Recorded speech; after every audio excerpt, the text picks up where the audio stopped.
everyone. I am Rex Red. I am back today with an awesome. Did I say awesome? I meant awesome tutorial today. We are working. The topic of today's tutorial is masculinity in Daz Studio. Yes, there is such a thing, and we're gonna talk about it. I just realized I had some of those sesame seed cooked with honey, and I probably have those little black sesame seeds.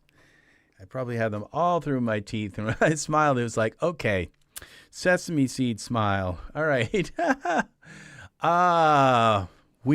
It's 10 o'clock tonight, but this tutorial, you are not going to want to miss this, okay?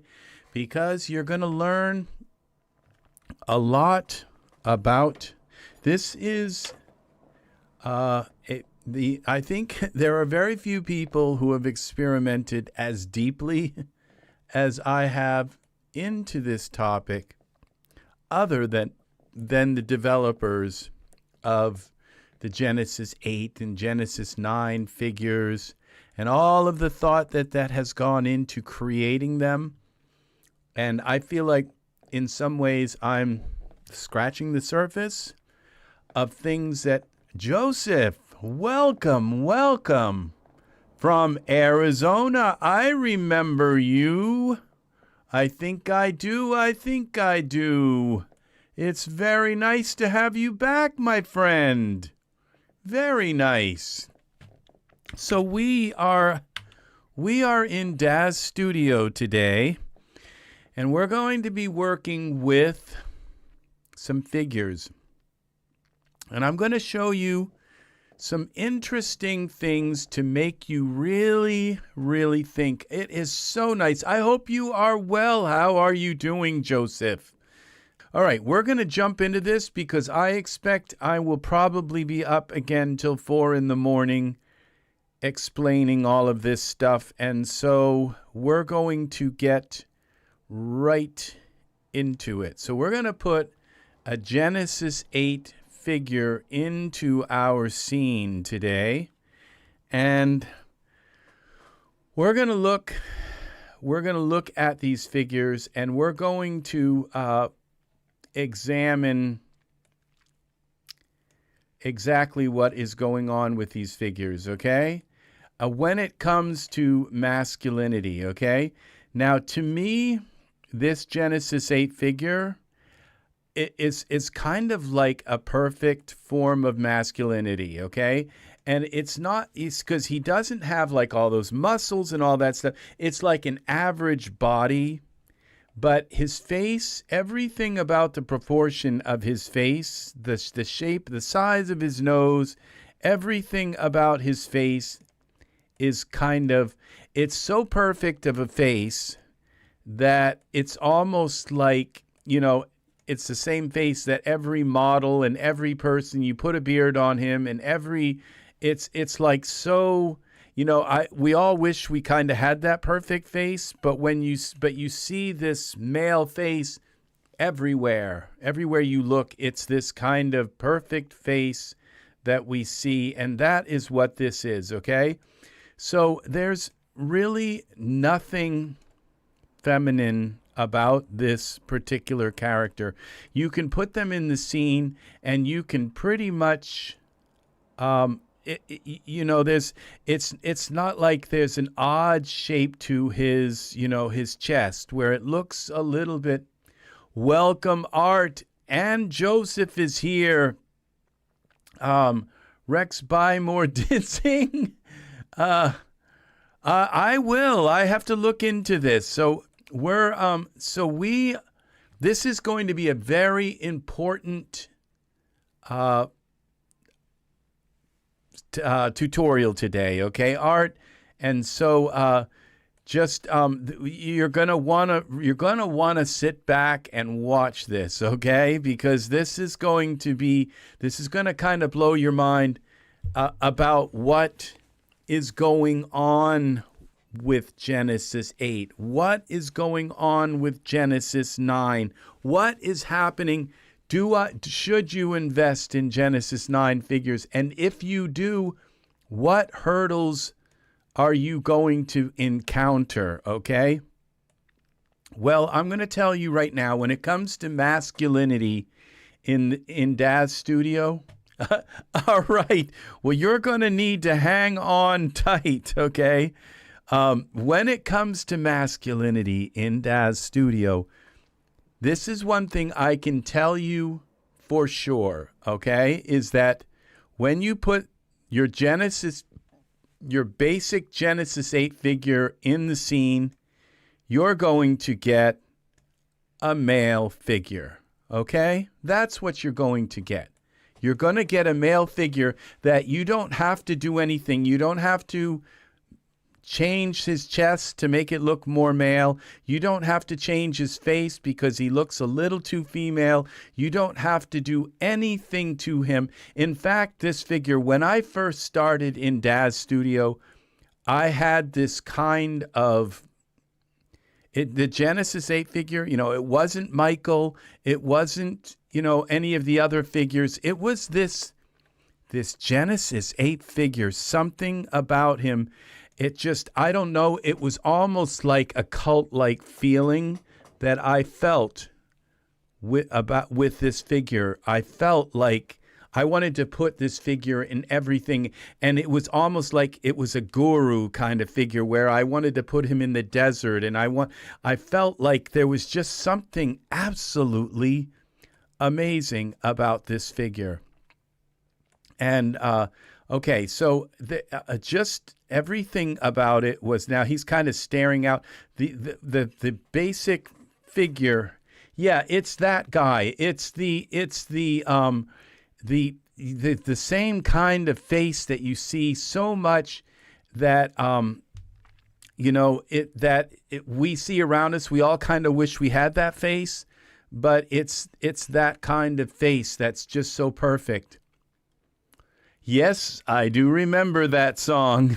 I do, Art. That's a great song. Okay, so now I'm going to show you something kind of odd, all right? Because we go to Genesis, and I could talk and talk and talk about this stuff. Yeah, well, that's the way. Yeah, I see how you're bringing that in. It's that kind of emotional connection that you get to a certain figure. It didn't take long. It was like a couple of months when all of a sudden this figure, this Genesis 9 figure. Oh, that's funny. Awesome. It wasn't too long when all of a sudden the Genesis 9 figure sort of kind of became like a little bit plain. It all of a sudden there were other figures, and I started buying other figures, and all of a sudden up against this figure, it was like maybe his skin just didn't have enough detail. His face seemed to be so sailor of choice in my renders. Oh, very nice. So here we go. So now what we're going to do is bring in our Genesis 3 male. Okay, and I'm going to show you something kind of interesting, okay? That a lot of people don't realize that the Genesis 3 male is the Genesis 8 male, okay? And the Genesis 2 male is the Genesis 8 male. They're the same figure, okay? And you see, years ago, like three or 4 years ago, I did a test. I brought these figures in to see if they were the same figure, because I figured, okay, here we got this word figure now going in my brain. I thought, well, what happens if you morph a Genesis 8 morph on a Genesis 3 figure, and how does all that geometry work out together? how does it all fit together? And what I found out, so I decided to put exactly what we're going to do here. I'm going to bring in our Genesis 3 figure, and we're just going to superimpose them over each other and see, are they really the same figure? Who would have thought that Genesis 8 and Genesis 3 are the exact same shape and figure, and Genesis 2, they're the same figure, okay? So, yeah. The only way you're going to know that is if you watch my video and I tell you, and now if you look at this face, okay? That face, it's got different skin, but that face couldn't fit any more perfectly over, and it wouldn't fit if it wasn't exactly the same. There's a little bit of curvature in the neck, but this is the same face. Okay? Just take my word for it, all right? And if I pull them apart, they do have different skin, one has Iray, but they are the same face. Okay? And we go Z, even the eye shape.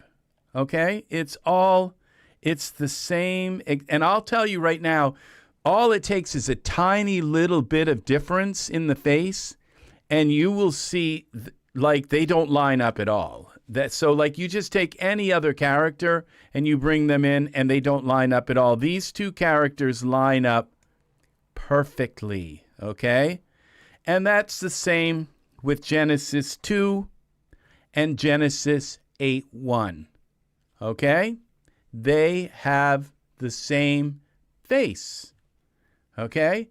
So what about Genesis 9?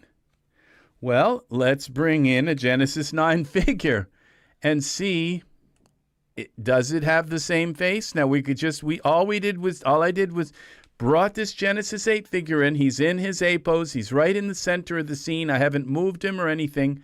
And so now we're going to go to my favorites here in Dev, and we are going to load a Genesis 9 figure.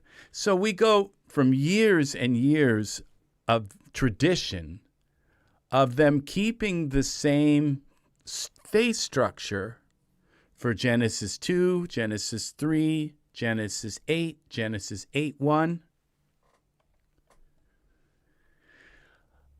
For that means 1 a.m. Arizona time. I can stay up for that. Well, yeah, it'll probably be 4 o'clock when I am done with this tutorial. So maybe I'll try to wind it up. And all of a sudden, what we get here with the Genesis 9 is, as you can see, a complete departure, okay? It's a different height, okay? And when we bring this face up, okay, so what I'll do is I will resize this character proportionally. And so I guess proportional is the way you're supposed to do it, okay? So we're going to resize, and we'll take our Genesis 9 figure. We're going to go proportional. So everything stays the same proportion. And so we're going to go height, and we're going to bring them up until it aligns. Okay? And the thing is that you noticed how there were other little parts and pieces? This is not the same face. Okay? It's just not. And if you notice that the body has got the boobs coming down here, all right? It's not the same. And the face is feminized, okay? And so it looks like, it doesn't look exactly like a female. It looks kind of like a boy, girl kind of. It could be a boy, it could be a girl. It doesn't look like a man. Okay, and all I have to do is take this Genesis 9 figure and kind of push it back in the scene a little bit, and you'll see that the Genesis 9 male, that there is, well, we'll pull it over a little bit here. And this is what we're seeing. You see, there's just no, there's no comparison. This looks like, you know, kind of like a pretty boy kind of male. And this just doesn't look really like a male or a female. It's somewhere in the middle, okay? And the same with the chest. This is Genesis 9. What we're seeing right here, this is Genesis 9, okay? When you bring Genesis 9 into the scene, this is what you get, okay? And if you'll notice also in the crotch area, his crotch has like a larger gap. It's not because if you morph this figure into a female, that small gap still stays there. So they moved his hips a little bit. For Genesis 9, they crunched the hips in a little bit so that there's not that same gap in between the legs. And for instructional purposes, I'm trying to keep this clean, but just so you know. And then they're not really breasts, but they're not a male breast. They're not a female breast. They're somewhere in between. It's not a male figure, okay? It is it's somewhere, it's just not a male. I mean, this, you might look and say, well, he's so pretty, he's kind of female, but he's not really.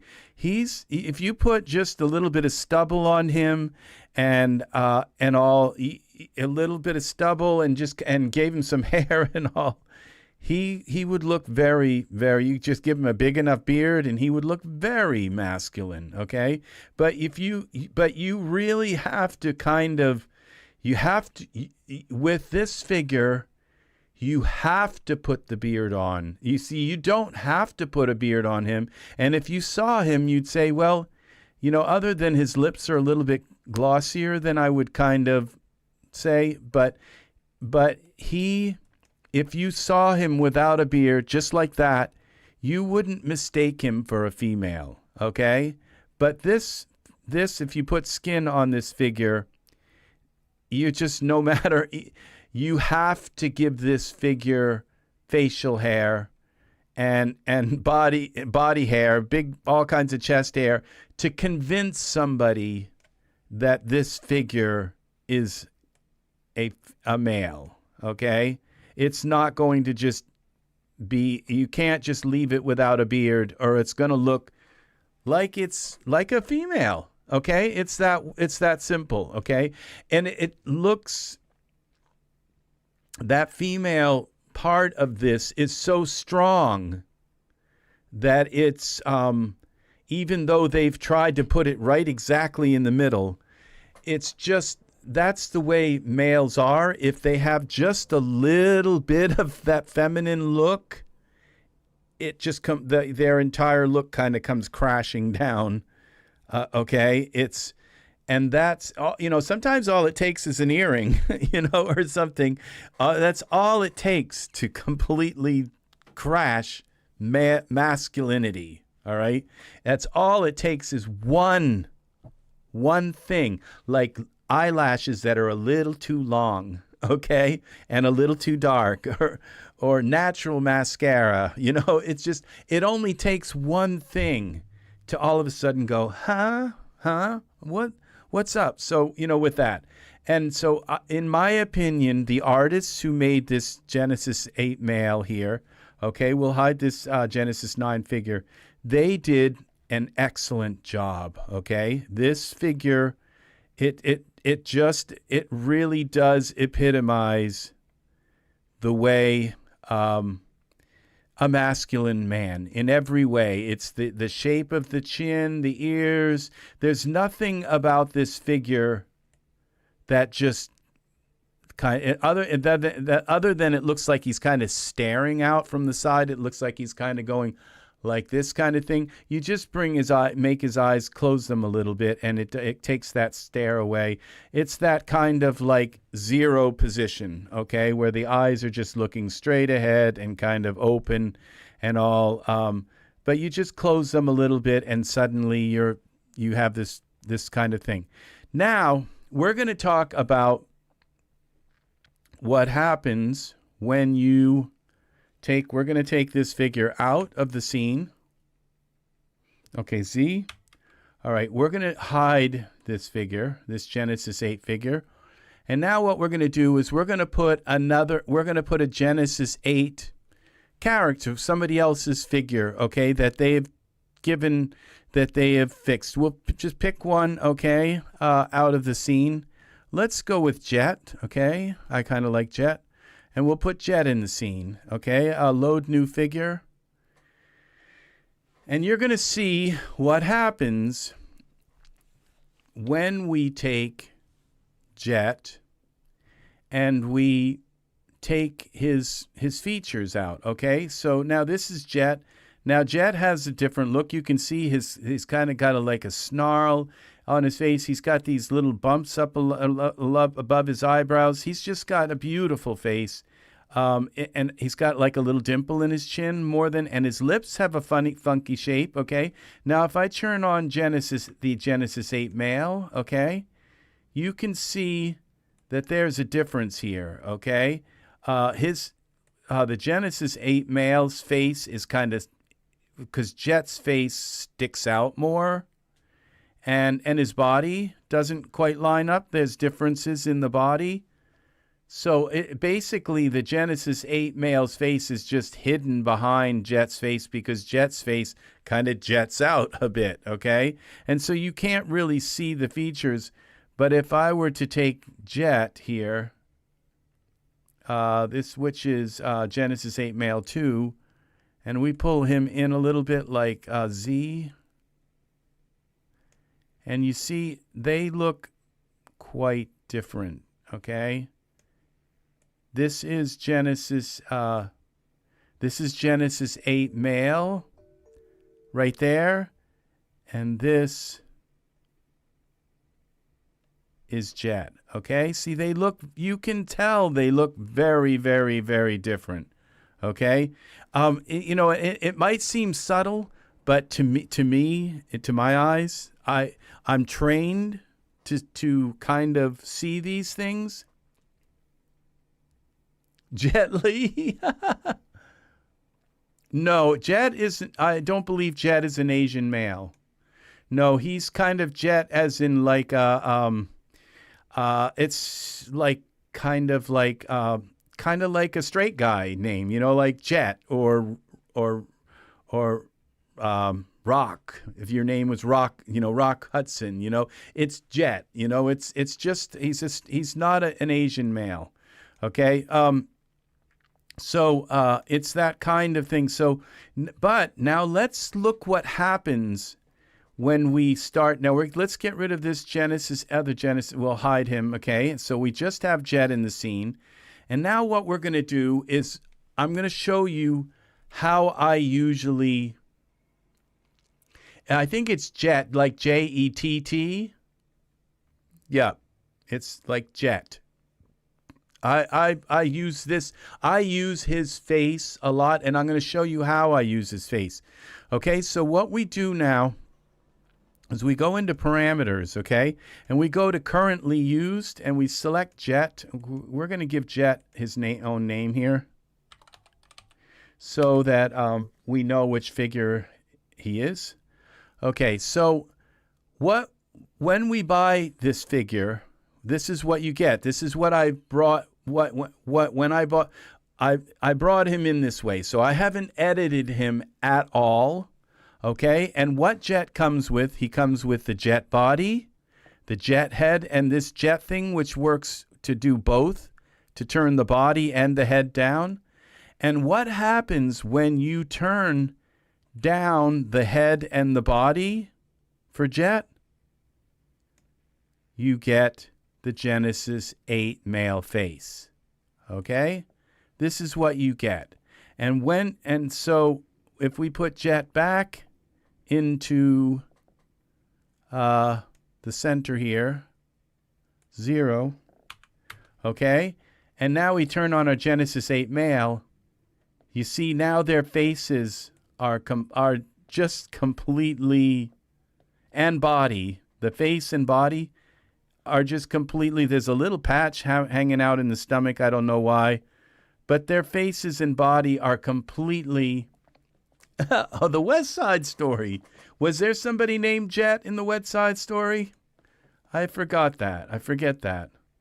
So, yeah, their bodies, so their bodies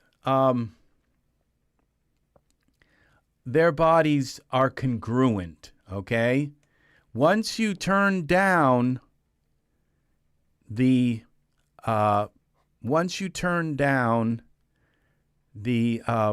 Jets, these things, now I've lost them, okay? So now what we're going to do is I'm going to show you some of these other, so we're going to hide this, okay, Z. We're going to hide Genesis 8 male, okay. All right, so what we're going to do is I'm going to show you these heads that I have, okay? These are all the different heads. And this is how you take and change the looks so that you don't have to buy a million different figures. You can create your own looks, okay? And you have all of these other aspects. Okay, we go actor, and we go face, head. Okay, head. We click on head, and we come down here. And I know you know that you can like change their nose and change the cheeks, but you have these other heads, okay? And so instead of like, so I can just come in here and take and give him Valentino's head. And so, okay, that's for the Genesis 8 male. Okay, we're going to go here for Jet. Okay, go back. Damn, Z. I keep dragging him. Okay, there we go. Okay, so we can, all right, let's go into texture shaded mode. Okay, so you can see when I morph his head, okay, that's Valentino's face, okay? Or I can come in here and I can give him Trajan's face. All right? And see, so, but when I take Trajan's face off, okay, what I get is 100% male. I get a male figure, okay? It takes me back to Genesis 8, to that male head, okay?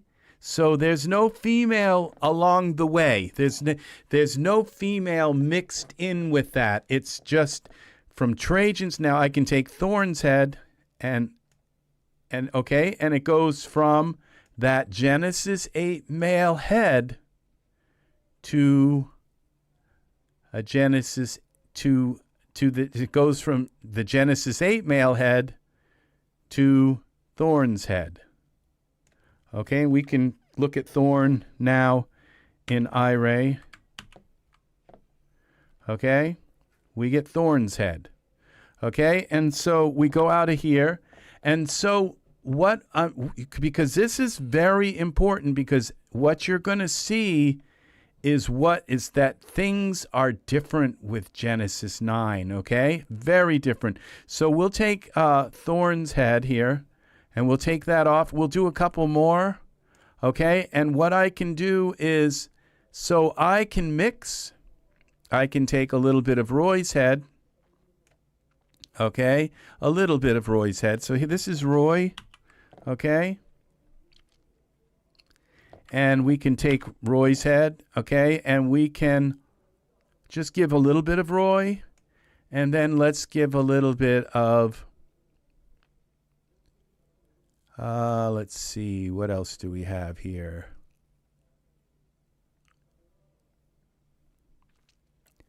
Casper. We'll take some of Casper's head, okay? And so now we have a little bit of Roy and a little bit of Casper. Okay, and you see, because we're using two very masculine heads mixed together with the Genesis 8 head that is a very masculine head, okay? Then the results are always going to be in the realm of that masculine face, of the masculine features, okay? And if I take, and I could add maybe a third head here, and we'll go with, let's see, just add a little bit of something else. So this is going to be the case with any of these heads because they all, okay, a little bit of Callan, all right? Okay, and so this is how these kind of work. Let's go back out of, okay, let's do this again. Callan has a very wide jaw line, you see? So a little bit of Callan here, all right? And this gives us a different kind of, but it's still, you can pretty much depend on the fact that if you use these male heads all together, that you're going to end up with something looking male. You know, it's, like I said, it's not easy achieving a masculine male head. And the reason why is because, like I said, it only takes one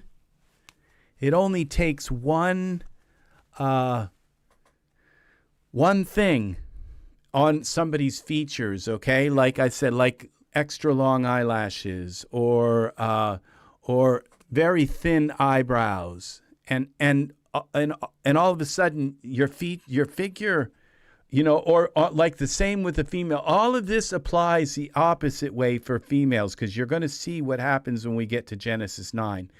All of this applies the same for females, because all it takes with a female is to have like a beard. and suddenly something, you know, she's no longer, something has changed the way you perceive femininity with her, okay? And so that's the same way with masculinity. Is all it takes is for him to have you know, just enough cleavage, okay? Just that, like that extra little bit to make you say, you know, something's up with that. You know, it's just so, or like with a woman, to be like extremely tall and muscular, okay? That's those are the kinds of things that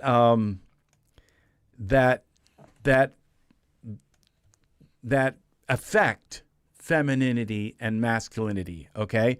So now what we're going to do is, so what you've seen now, I want you to remember this, okay? That when you have a Genesis 8 male figure, like Jet, okay? And I go, now these currently used, that when I take the heads all down, I take all the heads down, okay? What we're left with is the Genesis 8 male, okay? We are left with something male that looks male without a beard. It just looks convincingly male. He looks convincingly male without a beard. You wouldn't look at this guy and say, oh, is that a female? You just wouldn't. It's just, he doesn't look like burly and kind of, you know, like incredibly like brute, okay? But he just, there's nothing about him that the eyebrows look bushy enough. It's just the sharpness of his jaw, his neck, the thickness of his neck. He doesn't seem to have cleavage, you know. Everything about him just instantly, there's nothing about him that would make you think he's female.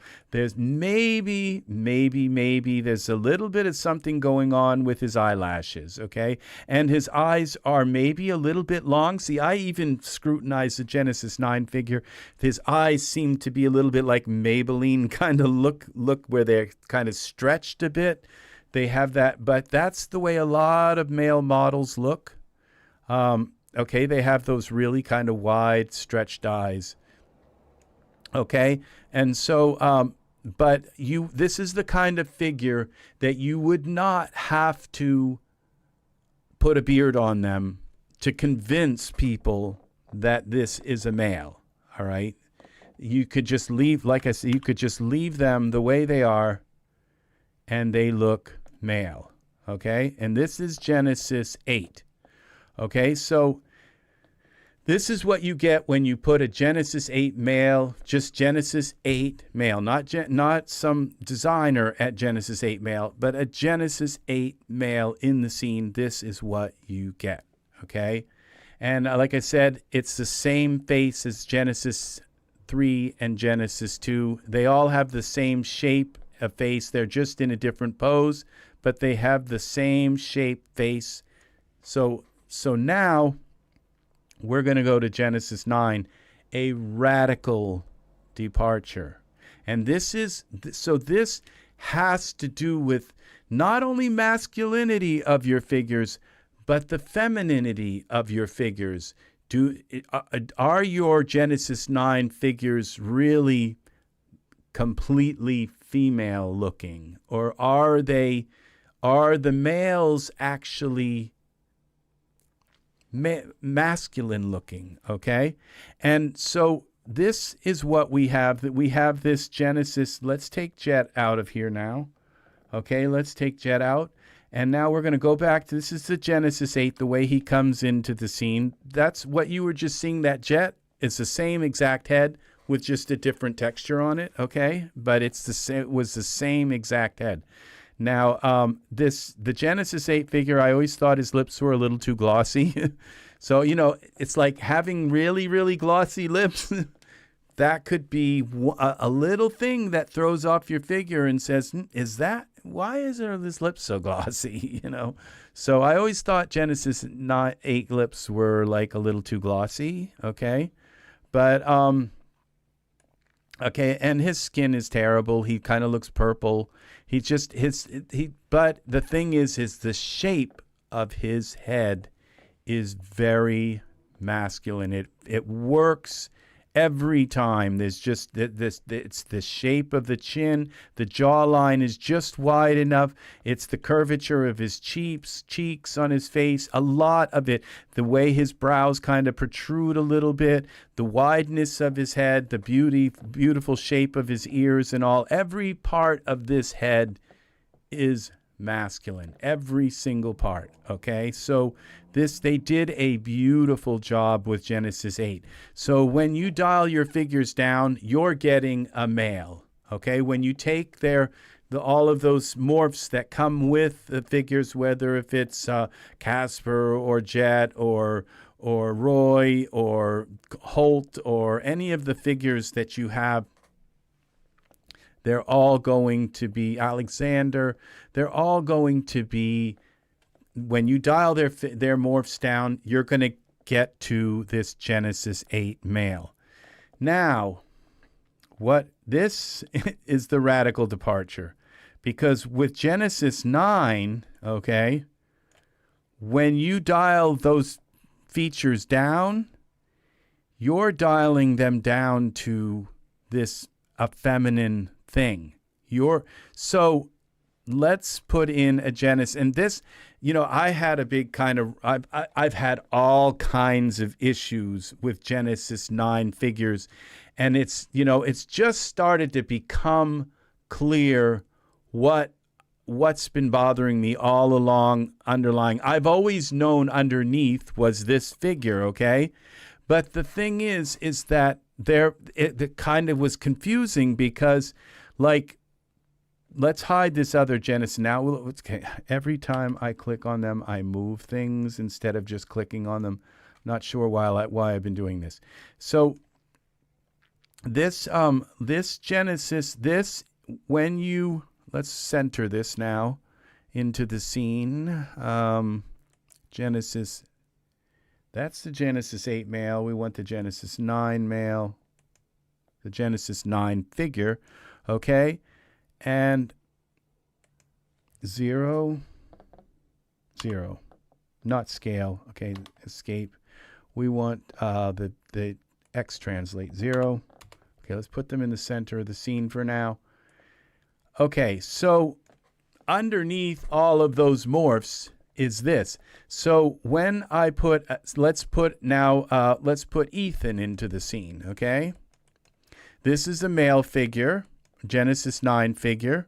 And if you look at Ethan here, and you look at his face here, both of these pictures, to my eye, I see something feminine in them. Almost every single Genesis 9 male doesn't do the same thing to my head that a Genesis 8 male, all of the Genesis 8 males just always, I never even doubted, they always looked masculine to me. They just always did. Always, always. I didn't feel like I had to put a beard on them to make them look masculine. This right here, it looks more masculine than this, but there's something feminine, and I'm going to show you what it is, okay, as soon as we get Ethan into the scene, okay? All right, so underneath Ethan is this, okay? Ethan was made, the artist who created Ethan started with this, and then tried to like patch and do all kinds of stuff to make Ethan into a man, okay? And it really comes down to how artistic is the artist trying to turn this into a man. Okay, so now I remember I made this figure. Chris, I am glad you are here because you're coming in right at the very best part of this tutorial because this is something that everybody who's using Genesis 9 figures and all of that should kind of know, and I'm laying this out in a very methodical kind of way. You want to go back and watch the beginning part of this because I go into Genesis 9 like a lot of people don't know that the Genesis 8 and the Genesis 3 figures and Genesis 8:1, they all have the same head and body. They have the same exact face. And I mean, these are things that I went back and I did tests. I brought all of them into the scenes together, and I superimposed them, put them all in the same exact space to see, does their head line up? Do they have the same head? Do they? And they all do, okay, except when we get to Genesis 9. Okay, that's a kind of a quick recaps, but I actually go back and I show you all of this stuff about the history of the Genesis 8 figures, okay? The same would be for Victoria and for not Victoria or Michael. They have different heads from different generations. We're talking about Genesis, okay? Genesis 2, Genesis 3, Genesis 8, Genesis 8:1 all have the same head and body, okay? So, which I actually I don't have a problem with that at all. And you know what? When Genesis 10 comes out, I hope this video is going to make possibly a change, some kind of change, so that Genesis 10, we go back to the Genesis, the Genesis 8 head and body. So this in Genesis 2 and 3 and all those we can keep the PBR, we can keep all the clothing, they can keep all the different UV maps and all that stuff, keep all that the same. But the head and body, okay, this weird kind of body here, you can still keep it, okay? But the thing is that there should be, when you go to create a Genesis 9, when all the Daz artists go to create a Genesis 9 figure, they should morph that Genesis 9 figure if they're going to make a male or they're going to make a female. They should morph that figure into the Genesis 8 male or Genesis 8 female, and then make their so that, okay, and I'm going to show you why. Now we're going to look at Ethan. We're going to turn off this Genesis 9 kind of, this is Genesis 9. You don't get two figures with Genesis 9. You get one. You don't get a male and female figure. You get this. Okay, so we're going to turn this off. And okay, so this guy was created from that female. And all I have to do is look at his face, and just something about this face, I don't know what it is, but it looks feminine to me. I don't, and when you look at the chest, it's like, yeah, he's got a nice chest, but you know what? I've seen a lot of male chests and male, and this doesn't look right to me. And this is the way almost every Genesis 9 figure is. It's just like something like, and you can't, this looks like a boob to me.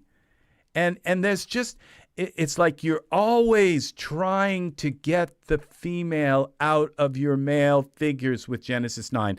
And now, okay, I'm going to show you something. Now, remember when I turned off the parameters, when you go in here and you take Ethan's head, okay? Now, when I took like Roy's head from Genesis 8 and I took his head off and brought it down to this, what it did was it gave us, right, you can't unsee it, Art. You are very right. And so now I just took his head down, and you see, it didn't bring us to that Genesis 8 male head. It brought us to that halfway female head. So that means if I want to just dial this head down a little bit and say, well, I think his features are too strong, I want to go towards that like universal Genesis 8 face. I want to go towards that. Thank you, and Jerry. Thank you. If I want to go to that Genesis, see, every time I step down a little bit, he's becoming more feminine. Okay?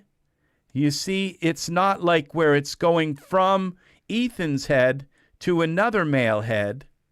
It's going from Ethan's head to this female kind of head.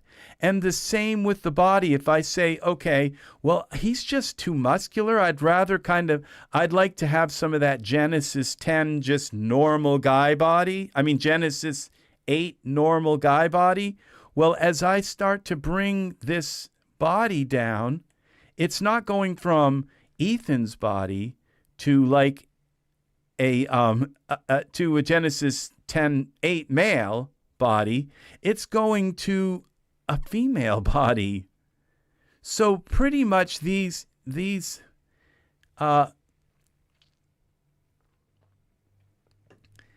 yes, you are right, Kiwi. But the thing is what my point is. And see, you're kind of jumping ahead, which is okay. It's okay. That's what I want you to all be doing, is thinking, okay, about this. All right? Is that when you see there see, I put Ethan in here, and if you'll notice, there are no sliders here that turn. There are no other sliders. That's what what I believe the Daz has told their artists to do is to create their figures from, because when I take their morphs off, it's not taking me to a male figure. It's not turning up those other sliders gradually or something. It's taking me to this female-ish kind of thing. All right? And so when I bring this back, okay, so I can't just say, well, there's too much of his face features are so strong. I'd like to just kind of bring them down a little bit. If I bring them down, he's more feminine, more feminine, more feminine, more feminine. Okay, it's like more. So then I have to go in and find these other morphs, okay, and try, and the thing is those other morphs are all coming from taking this figure from this figure into another figure, and they're not doing a very good job of it, okay? They of making this female figure here, okay? And we're going to do this. We're going to take Ethan out, and I'm going to show you that almost every male here has, there are all kinds of problems with their masculinity, okay? Of the Genesis 9 males, it's like rampant in all of this, these males, okay? Now you go here and okay, now remember Evar, he's the Viking guy, okay? Now Evar, when, I thought, oh great, they're going to give us this beautiful, gorgeous Viking guy. And you see Evar's wife, okay, I forget what her name was. She was like this young kind of centerfold, kind of beautiful, blonde Viking like goddess, okay? And then Evar, and she looks like she's like about maybe 25, and Evar looks like he's like 40, okay? And Evar actually doesn't even look like a male. Like it was okay. Let's see if we can find this. Here it is. Evar. Okay. Let's put Evar in the scene. And this is just typical of what we're looking at. Evar looks like somebody's grandmother, okay? And it's like, take it from me, I'm somebody who just absolutely kind of like, I study male masculinity, okay? And this is as an artist, okay? I'm not the only one in the world who does this, okay? There are many artists and photographers who specialize in male masculinity, okay? And so the minute I saw Ivar, and it's like, and I just thought, oh my gosh, what's up? We get this really kind of beautiful Viking goddess for the female that looks like she's like 24 and just absolutely perfectly gorgeous in every way. And then we get like her grandmother is her husband, okay? And when you see, you look at these pictures and say, well, he looks kind of masculine in these pictures. He kind of looks like masculine. Wait till you see this. Wait till you really see this. And like Art says, you can't unsee it, okay? Just right out of the box, okay? What? This right here, this face, this is grandmother face, okay? This is not what you would expect from, the hot kind of Viking. Yeah, from this small thumbnail, it's sort of there, but then you get to this look here, And you could put like one of those bandanas, one of those Polish woman bandanas on him and put him in one of those kind of, and it would be just absolutely, they just wouldn't. And this is supposed to be a Viking. And now when you take and dial down his looks, see, there's something about this, the eyes, there's just little teeny kind of telltale things about it. And then again, when you look at the chest, that looks like a boob to me. You know, it's just like, it's not here. It's not at all.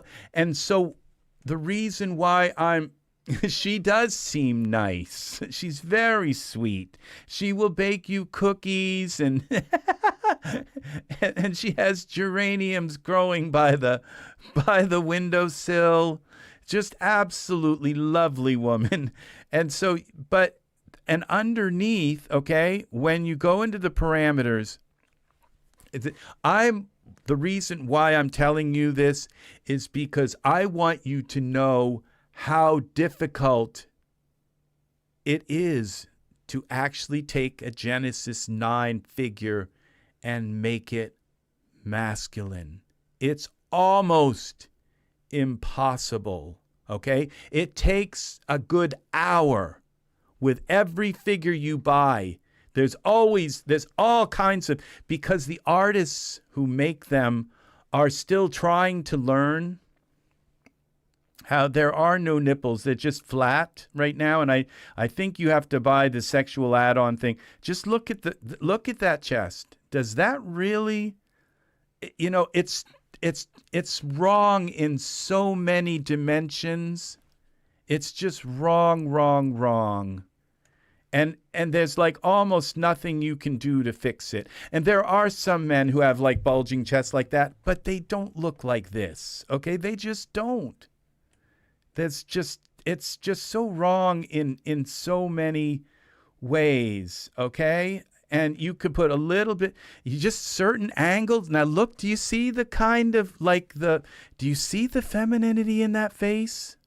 Does that say Viking? You know, the only way you can take that face and make it sort of like is you have to slap some kind of beard on it or something.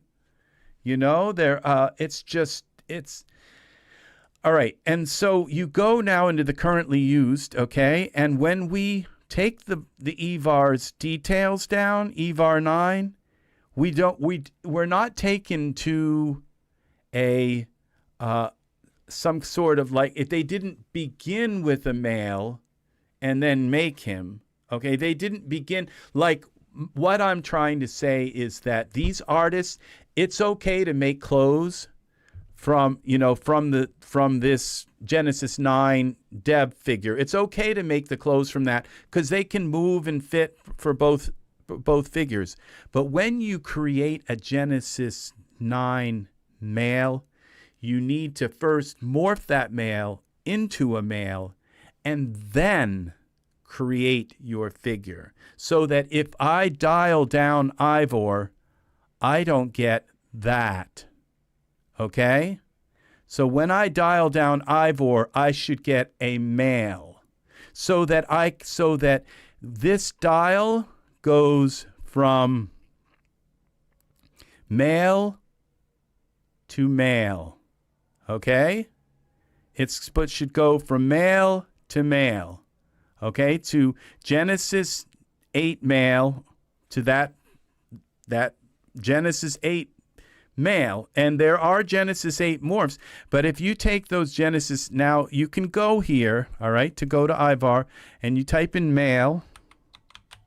All right? And Daz is very nicely given us the male body and the male head. Okay? And where's the male head? Okay? Genesis 8 male. So this is the Genesis 8 male. But there's just something. When I see that male head, it's not quite there. It's not. It doesn't give me that same certainty of a male that this. It reminds me of my my 8th grade chemistry teacher. She was a very lovely woman. It's just, this does not, and this is Ivar's skin, his eyebrows and all. It just doesn't, now when I turn on the Genesis 8 male, okay, and let's bring this male over.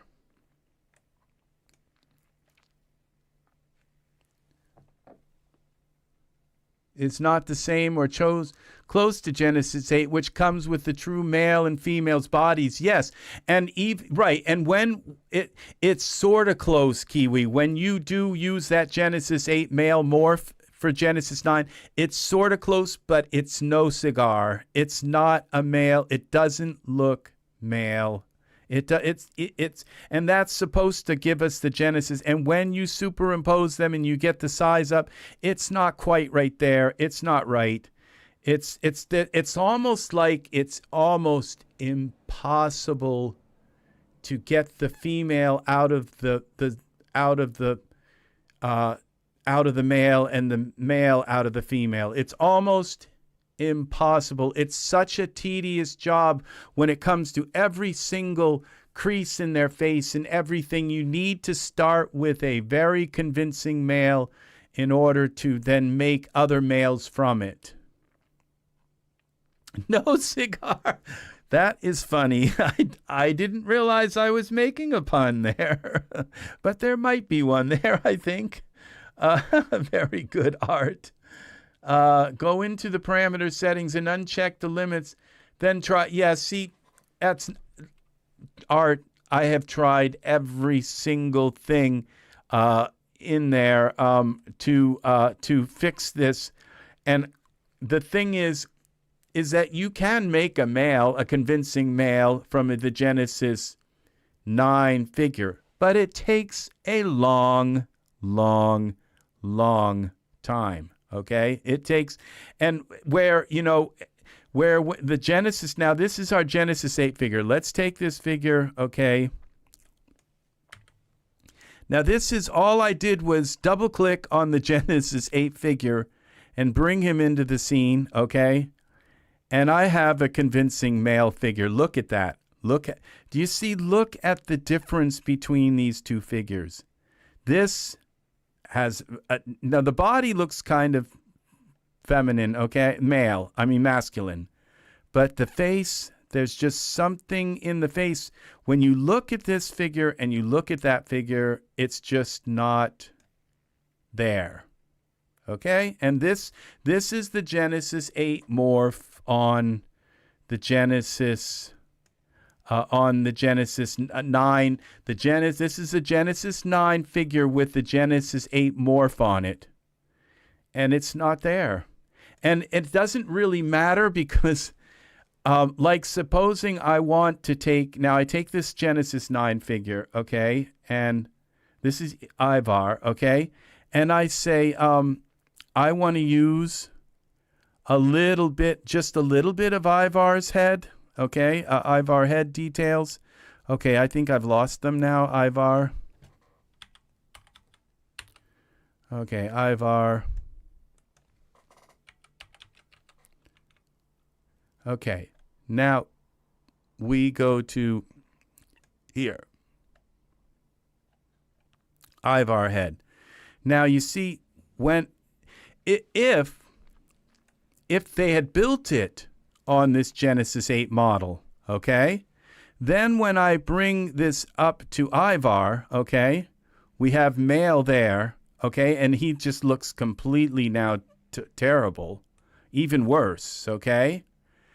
And then when you bring it this way, at least though, it would be traveling through varying degrees of maleness, okay, until you get to the Genesis 8 male, okay, which doesn't look very male, okay, the Genesis 9 with the Genesis 8 morphs, okay, and they give us the Genesis masculine morphs also. It's the same with them.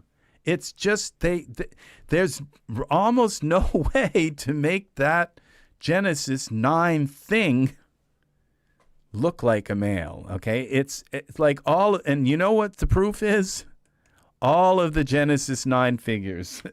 Just look at them all. It's like, okay, just bring them all one by one into the scene and look at them for the femininity of them, okay? Look, like let's go with Zeke, okay? This is just right out of the box. This is the way they sold Zeke to us, okay? And like Art says, yeah, that, you know, there's, the thing is that, okay, I'm going to tell you something that will help you kind of put this into perspective, okay? When I make a scene, what I do in the scene is not the first thing, but when I start working with lighting, okay, what I do is I get my scene completely black, okay? I'll take the scene, and I don't do it for every scene, but I do it kind of I do it in my head kind of. So the reason why I make the scene black is so that I have absolute and utter control over the lighting. So that when I bring up a light and a light over here and shine a light through there and shine a light through there, I don't have other lights that I don't like. My camera light, oops, my camera light was on, or something like that. So I have or there are little teeny dim lights on the ceiling that I didn't realize were there. Or this, I make the scene black so that I know that all of the lights are out. And then I start lighting my scene. And that is the same way, because blending masculinity with femininity is a beautiful thing. But the first thing you do is you isolate the femininity and you isolate the masculinity. Then you slowly add the little bits of femininity to the masculinity, or you add the bits of masculinity to the femininity. You add them in.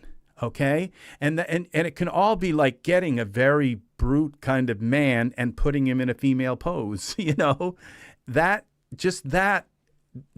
you're doing it with precision, with absolute precision, and that is art. That is beauty. That is the most beautiful thing. But when you have no control over the femininity, like it's like already blaring into your piece. Crypto, welcome. So it is very nice to have you here, Crypto. We're back into this. You're going to want to watch the beginning of this, because this is a very, very intense tutorial today. So we're going to turn off Ivar, and we're going to take a look now at we're going to take a look at the face here, okay? Now, this is right out of the box, okay? And you see, I'm not, look at the eyes, okay? Do they scream masculinity? Okay? They kind of have that Maybelline look, that feminine kind of Maybelline like look. It's just, and you have to take and do something to fix that. It's going to take you an hour. And believe me, I've done it. I've gone in and kind of squished his eyes a little bit, and I had to look and where do I find the thing to make the eyes a little less wide like that? And that's the thing. That's it. This is that's it. Well, they're born that way. They have a female inside of them trying to get out, and that's the thing is that just you need to know that first of all, and then we're going to look at the chest. That's all you got to do is the chest area, and the chest area is kind of okay. It doesn't at least scream boobs. you know? So I would say that this kind of passes, but there's a kind of hump right here in the center that looks, it's almost impossible. These artists are struggling like hell to create masculine stuff, and they're not look at that. Look at the eyes. This is just this. It looks like this right there from that angle. I'm seeing like Rihanna or something, you know. I'm not seeing Zeke. Okay. This is what, you know, and it drives me nuts. It drives me nuts because when I put a male in the scene, I want a male. If I want to feminize that male, I will do it in my own way. But I don't want to have to spend an hour fixing their boobs and fixing their eyes and fixing their cheekbones and fixing the skin. There's like an automatic mascara on the skin. I don't want to have to be spending an hour trying to turn it into a male, so then I can add my own like brand of femininity to that male, okay? Whether if it's just the way they're carrying themselves or something like that, okay? It's like they've already taken it and done it for you, and you might as well just give up. You know, you know, it's just, that's the whole thing, is that. So this, if I was a doctor and a patient sent me their photo and they had that lump on their chest, I'd recommend chemotherapy. You know, I wonder, because you can kind of see it. It's a big hump in the center that kind of protrudes out. So it's just an odd shape there.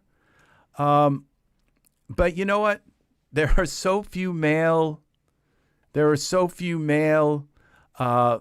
characters that have been made, because there's like everything is all these female characters. It's all female characters.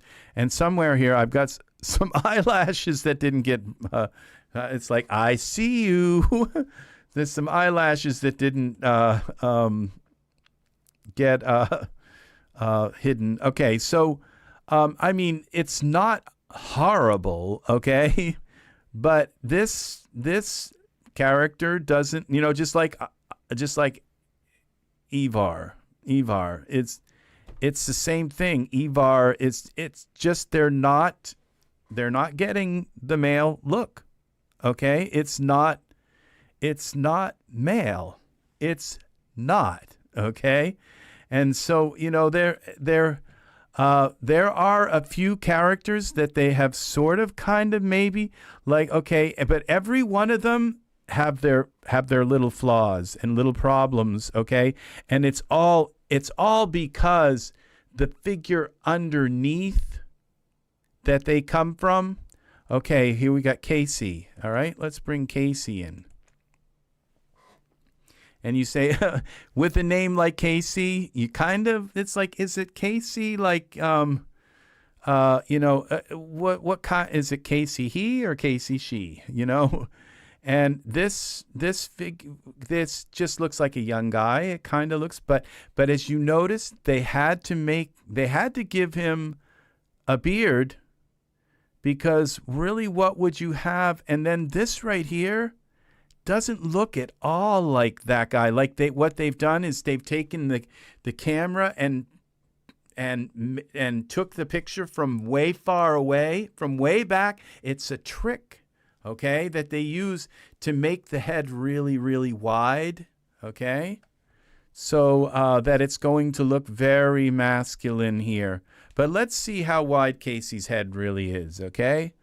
And let's see what we have. And Casey is actually one of the very nicest figures that I have to work with. But it, like there, again, I still have to spend a long time trying to masculinize the figure. And so the thing is that you would think, well, it's just use Genesis 8 figures. We go here to this guy, and he kind of can carry his own. He's kind of got a nice look to him, and his skin looks good. It's just I was very pleased when I got Casey, but there is a kind of prettiness about him, okay? But it's still very good, and he does have that kind of width to his face. So even without kind of doing the trick thing with him and trick thing with cameras and all, this is a very good character. But then we go down a little bit further here, and it's like, does it look like those nipples are kind of in the wrong place or the wrong size or something? They just stuck them on wherever they look kind of right. Just doesn't something look wrong with that? I don't know. I don't know what it is, but it just, and so if you're going to feature him kind of shirtless, what? There's always got to be something. There's got to be something to make. It can't be just a perfect male. It's got to be something. And I don't know, but it's just, I think the placement's wrong, but I can't quite tell why. And it looks right there, but then it just doesn't. And I'm not sure. I just don't know. It's because, and so what do you do? So do you move them up a little bit? Do you, what do you do? What do you do to fix this?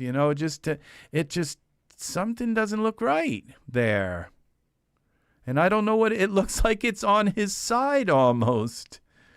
So this is the problem with having and if I would say, well, Casey's features are a little strong. And when I can do with the Genesis 8 male, okay, I can go into the Genesis 8 male,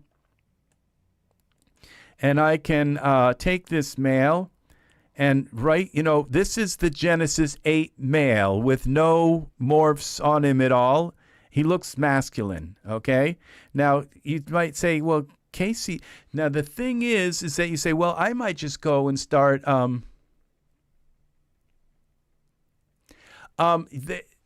You could say that, Kiwi, okay? Look how feminized the Daz store is. You could say there is a trend to feminize men, and I don't know that. There's two ways of looking at it. One is that feminized men need to feel like they have a place in this world, okay?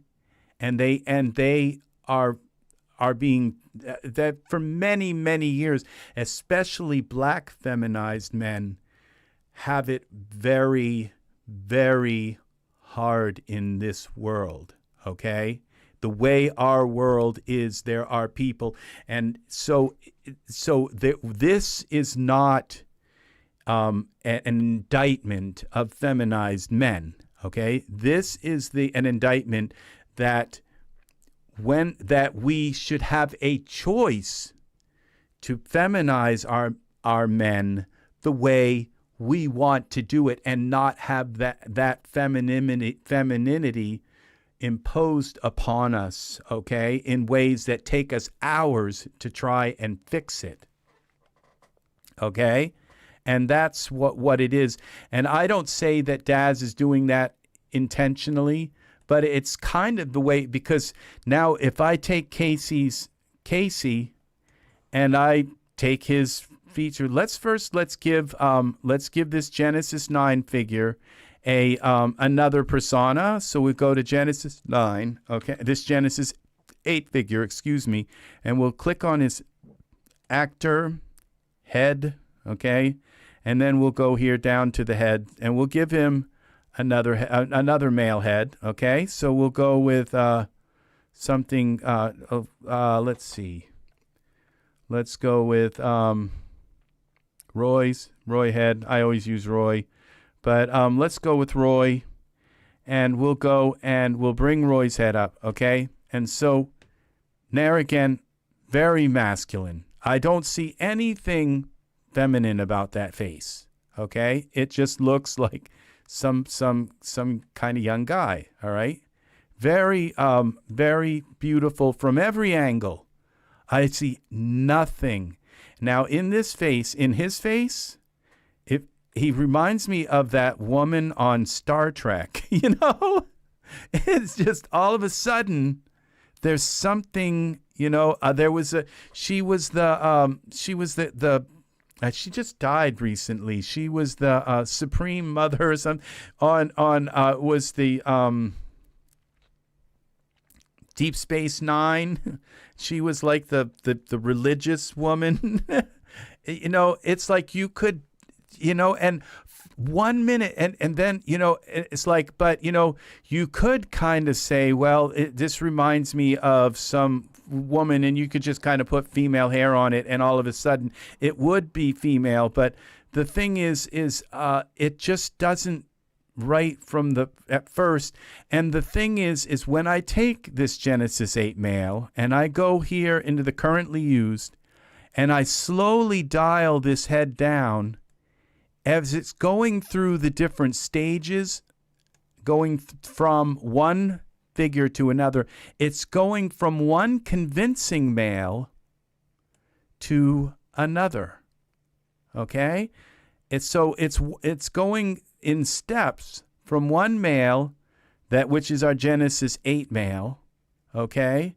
And in slow little steps, it's morphing. Let's go into our Genesis, okay, it's slowly morphing into another male. You see? So this is from the Genesis 8 to another male. But when we take this figure here, this Casey figure, and we take Casey's head and we slowly bring it down, we're going to a female. You see, in little steps, in little increments, we're going from male. So it's like if I want to dial this head down and say, well, it's just, I want a little bit less of Casey and a little bit more of something else, I'm dialing it into the female realm. And that is horrible. So what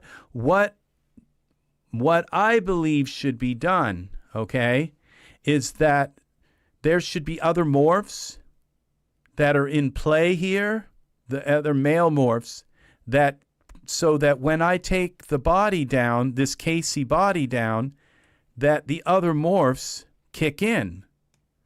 And they shouldn't kick in, they should just be there.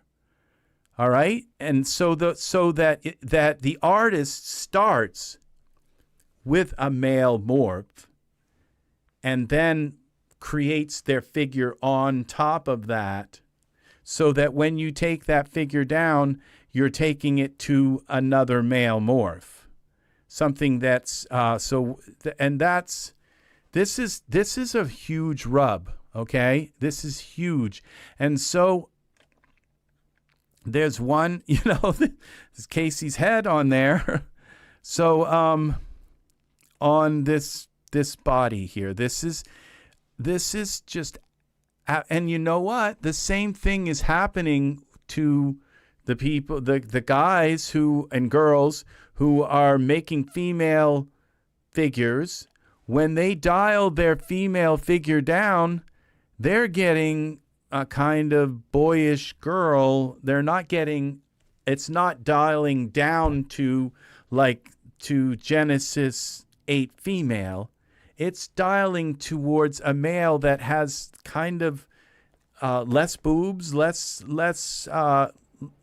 female features, and so they Daz is right to say, well, build the clothing on this Genesis 8 figure, because then you got the clothing somewhere. It has to stretch less in order to go from male to female figure.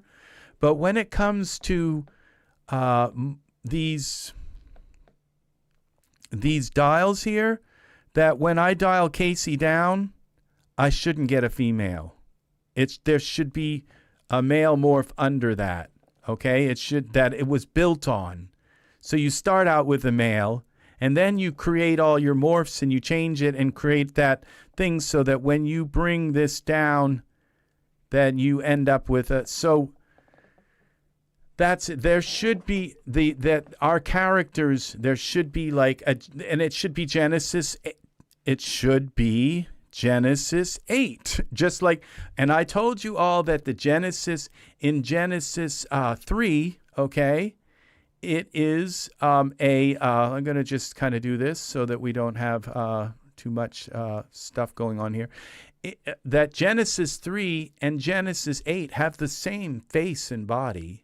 Genesis 2 and Genesis 8 have the same face and body. And Genesis 8:1 and Genesis 8 have the same face and body. You can put them in the scenes. You can put Genesis 3, Genesis 8, Genesis 4, Genesis 3, Genesis 2, Genesis 8, and Genesis 8:1 in the same scene, and their faces will completely line up. They'll only just have different, like one has the A pose and the other has the T pose, but they are the same face.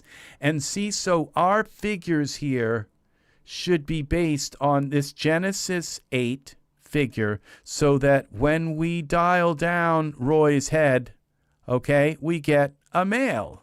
All right, we get this male.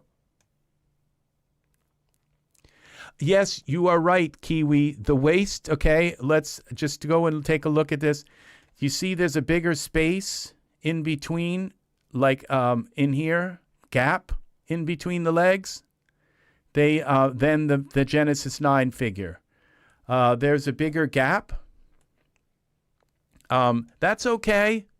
All right, it's probably, I think, what they just kind of messed up when they made the original Genesis 2 and 8 and 3 and 8 and 8:1 figures. They had too much of a gap between the legs. And so the Genesis 9 figure closes that gap a little bit. And I think it looks kind of a little more natural. And the thing is that a male shouldn't have that hourglass kind of shape. Okay, when you come down to the hips, it shouldn't have that hourglass. The hips should go straight down, and they shouldn't kind of curve out. So I think that's actually, except a lot of males do have that. And there again, that's that femininity coming into the male in a beautiful way. And that hourglass shape on some men is incredibly beautiful. So it's just, you just have to, but the thing is you have to start out, like I said, with that blank, with that scene that's black, okay? And if you're starting out with a male, you want this, not this. You want to start out, and so when I take Casey out of here, okay? Now, supposing I take this Casey, all right, and I go into Casey and go to Casey's head, all right? I'm going to try and tie this up in a way, okay, so that you can kind of get a grasp on what you need to do, okay? So we go to head, all right, and then we go down to our Genesis 9 heads, okay? And the problem we have here is that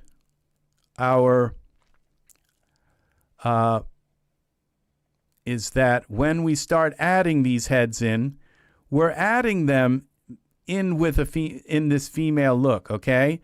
And the head and body. So there's a little bit of a head, but you see, it's still, the female thing is still there until you turn it all the way up, okay?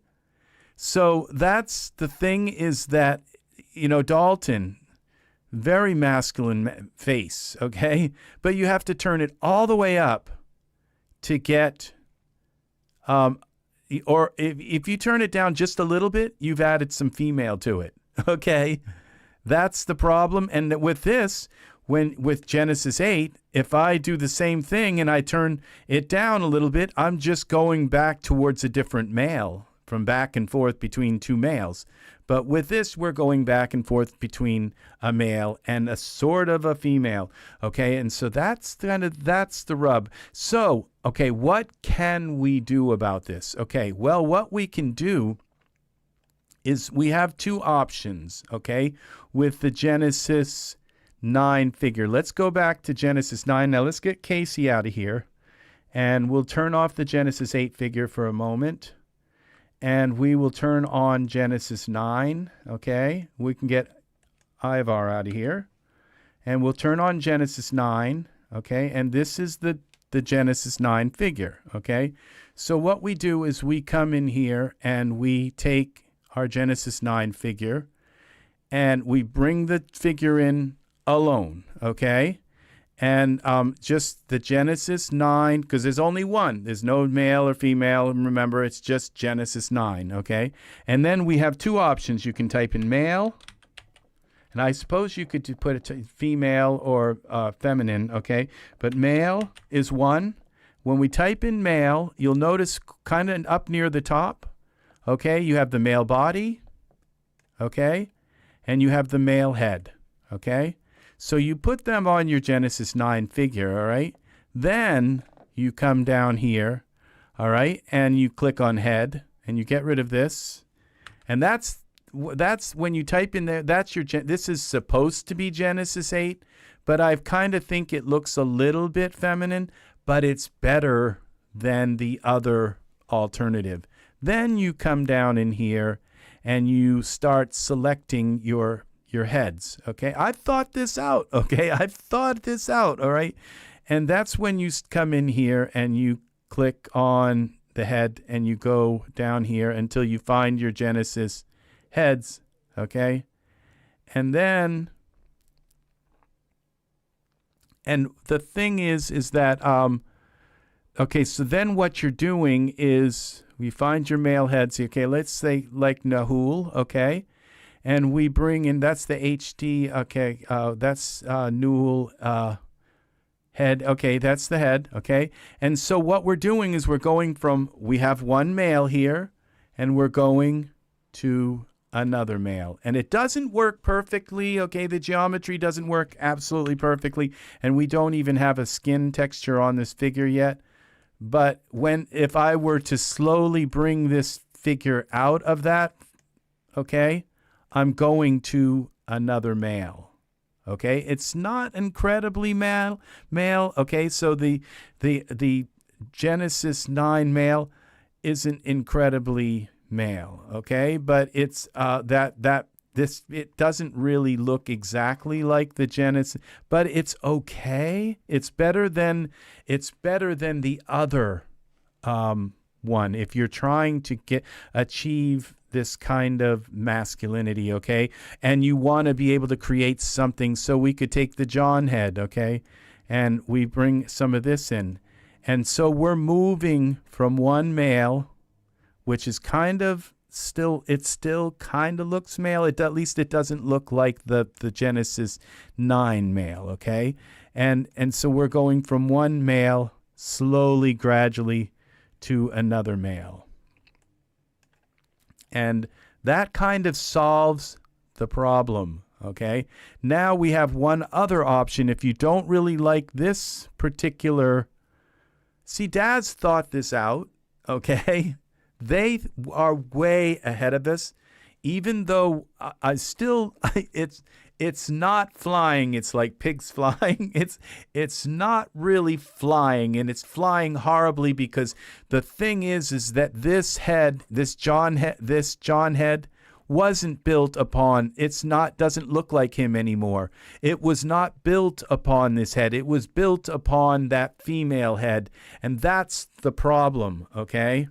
So, with the John head, okay? And it's just, there's so much confusion. What they should have done was put this masculine body on and then created the John head so that they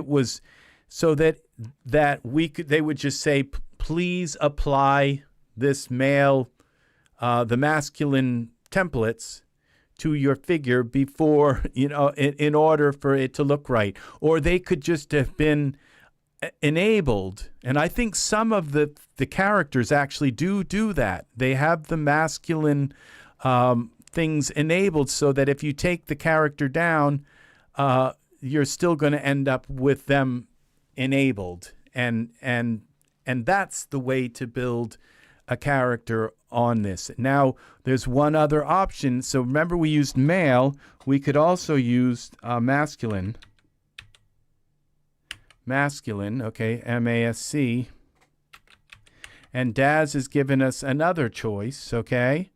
We got to go here to currently used. And so we have masculine head. There's also, that's the masculine head, and there's also masculine body. Where's that?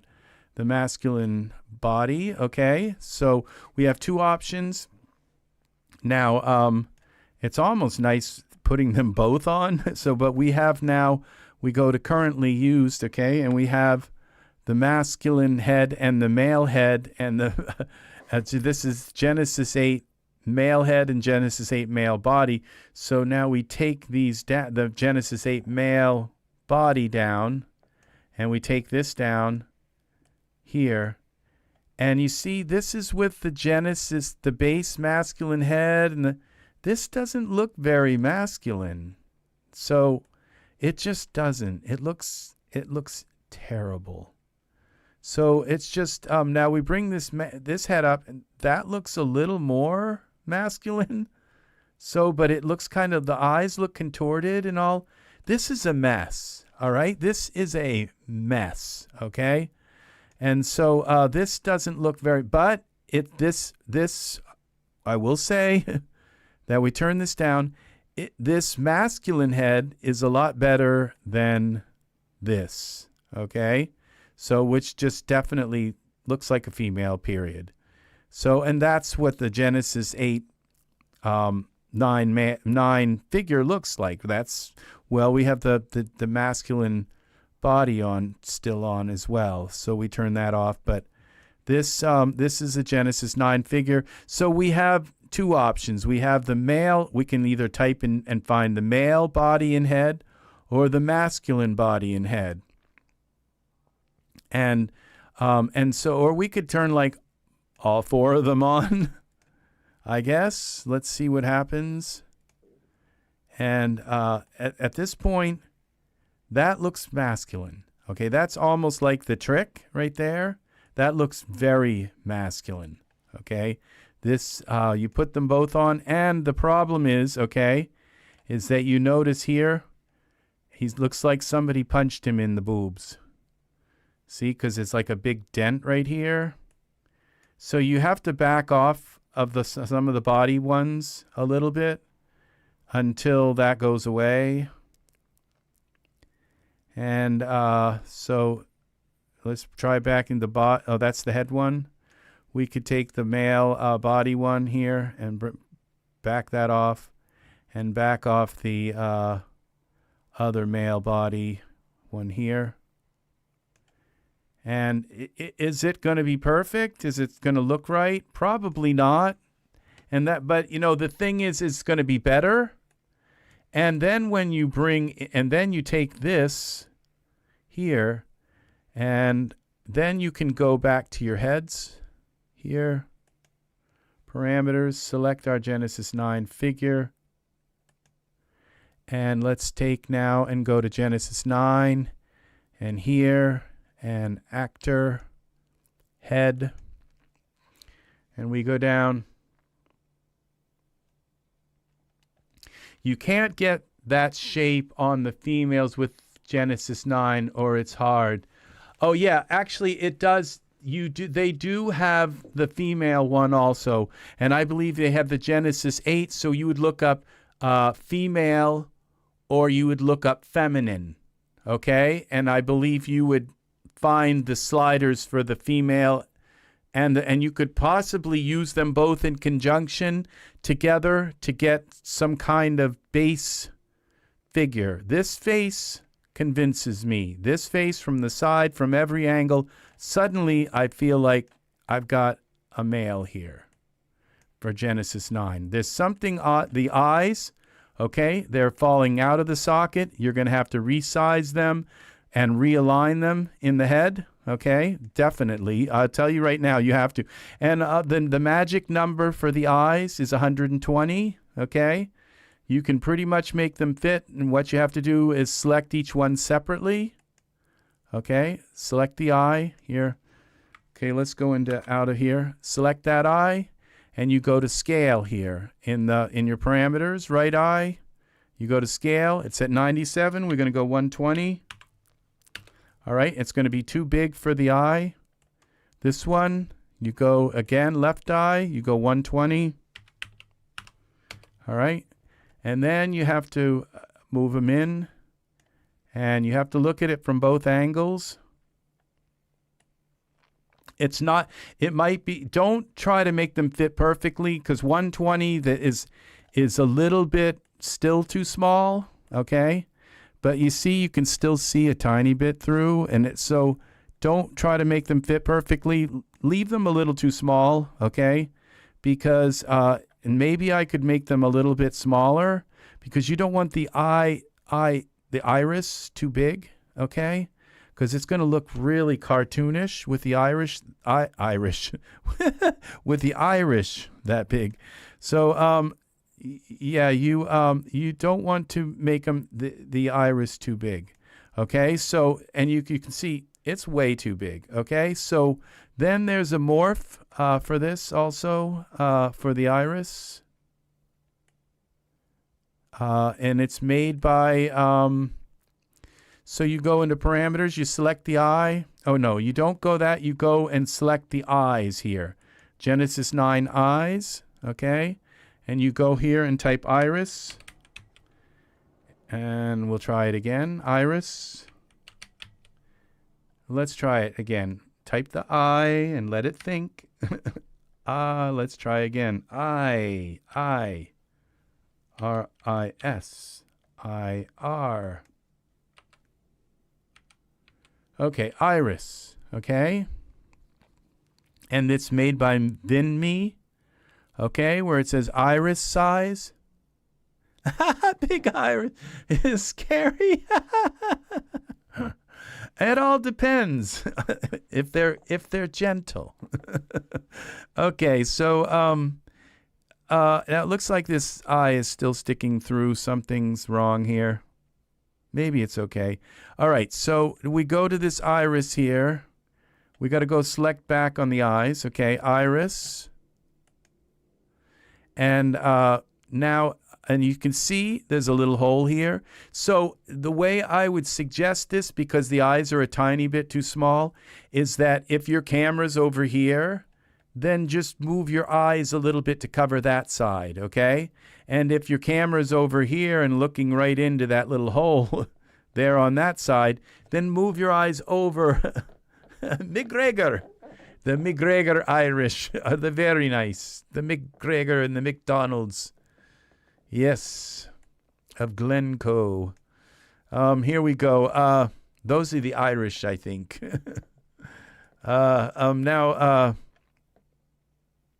So I hope you guys got that. So that if your camera's here, then just move your eyes so that they're aligned so that you don't see that little teeny hole there, okay? Just move them over to accommodate your camera, okay? See that? And then you won't see the little hole. You come over here, and you'll see the hole here. But if you make them large enough that they fit in the hole, then this program here where you click the eyes and you can make the iris smaller, it will only make them so small. And even if you come in here and as Art mentioned, go into parameter settings and turn off use limits, it's only going to let you make them so small, okay? And then it just stops working, okay? So you can only make them, maybe these ones you can turn off. Let's see, parameters, use limits, okay? And this one here, use limits, parameters, use limits. Can we make these smaller now? Yeah, okay, we can make them smaller, okay? So this is, and the only thing is it creates, you see a little line here and a little line there. You just kind of have to, you have to put up with what it can do. But then when you do this, you've got the eyes the right size. Okay?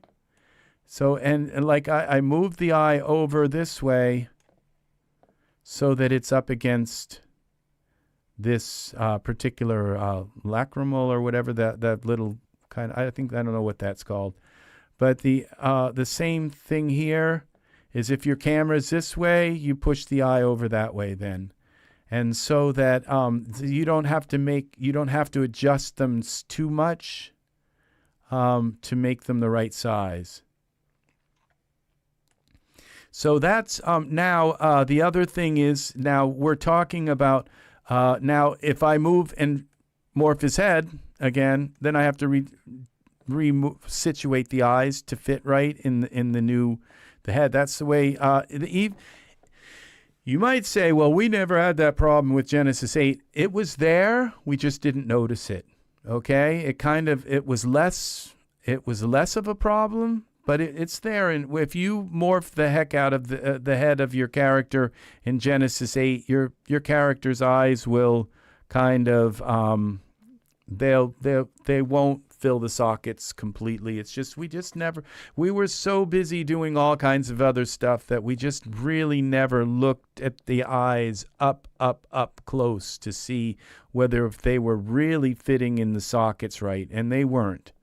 I've tested that, so I looked into it. And but Genesis 9 has it worse, okay? So we go to this Genesis 9 figure and say, now that we've got it looking male, and there again, when you look at these eyes, they're not quite centered. This one doesn't look like it's out all the way, okay? But I did move it in to that side, so I could, if you're going to go straight on, then you'd want to kind of center them a little better. You have to fidget with them and get them right, and then you might have to also move them from side to side until you move them up and down, move them all. And when you click on the eye and you go into parameters, here is where you see you have side to side, up and down. Each one, when you click on the eye itself and you go into your parameters here, you have up and down, side to side. And so you can do it with each eye, or you can use this to center the eye in the right way, okay? And just keep fidgeting with them until you get them right, okay? So in this whole, don't use look at, okay? Don't use them to look at the camera or they're going to look cross-eyed, okay? Because they're looking at the point in the camera. You don't ever use that. Just move your eyes until they're right, okay? Until they're looking. You can tell. See, he's not looking at me. And you just move your character until they're looking at you, okay? So just don't use that point thing, okay? I learned that a long time ago. It's just kind of, it pulls the eyes in and yes, the eyes will follow and everything, but we're not animating here. We just want them to look like they're looking at you, okay? So, and I see so many cross-eyed images in Daz, product promos. They're all taking in, making the eyes look at the camera. That's what you do. That's what you do. No, it's not. Yeah. It's a gamble. Yeah, I don't use it anymore because I just noticed that, especially if they're looking over from the side, that one eye is sometimes like looking straight at the nose, and it'll look like kind of cross-eyed. And the only way to fix is to turn it off. And so if you're going to turn it off, you might as well just set them the way that they look right. And so that you don't, and I see so many promo things with one eye that's crooked looking, you have to go and fix them manually and get them right, okay? It's a very tedious job we all have. You all know it. You all know it's very, very tedious what we do. Okay, so we're going to go here. We have another few things to look at. Okay, so we're going to go with this Genesis 9 figure. Now that we have this masculine look, okay? We've used both masculine. We've used the masculine thing. But so now we have a starting place that's masculine. Let's see what happens when we try adding some of our heads that we have now, our morph heads, to this figure, okay? So we go down here, and let's find some of our heads, okay? We wouldn't want to do a female here, because that's, so we got Dalton head, okay? So let's look straight on, okay? And let's go out of Iray. Oh, not out there. We want to go to here, okay? So we can see the morph. And now this is Dalton. Okay, that's part of the way. And that's pretty masculine. Now let's go into Iray and just see it real quick. Okay, I'm going to save this guy. Okay, this is going to be called, we're going to call this man. Okay, us.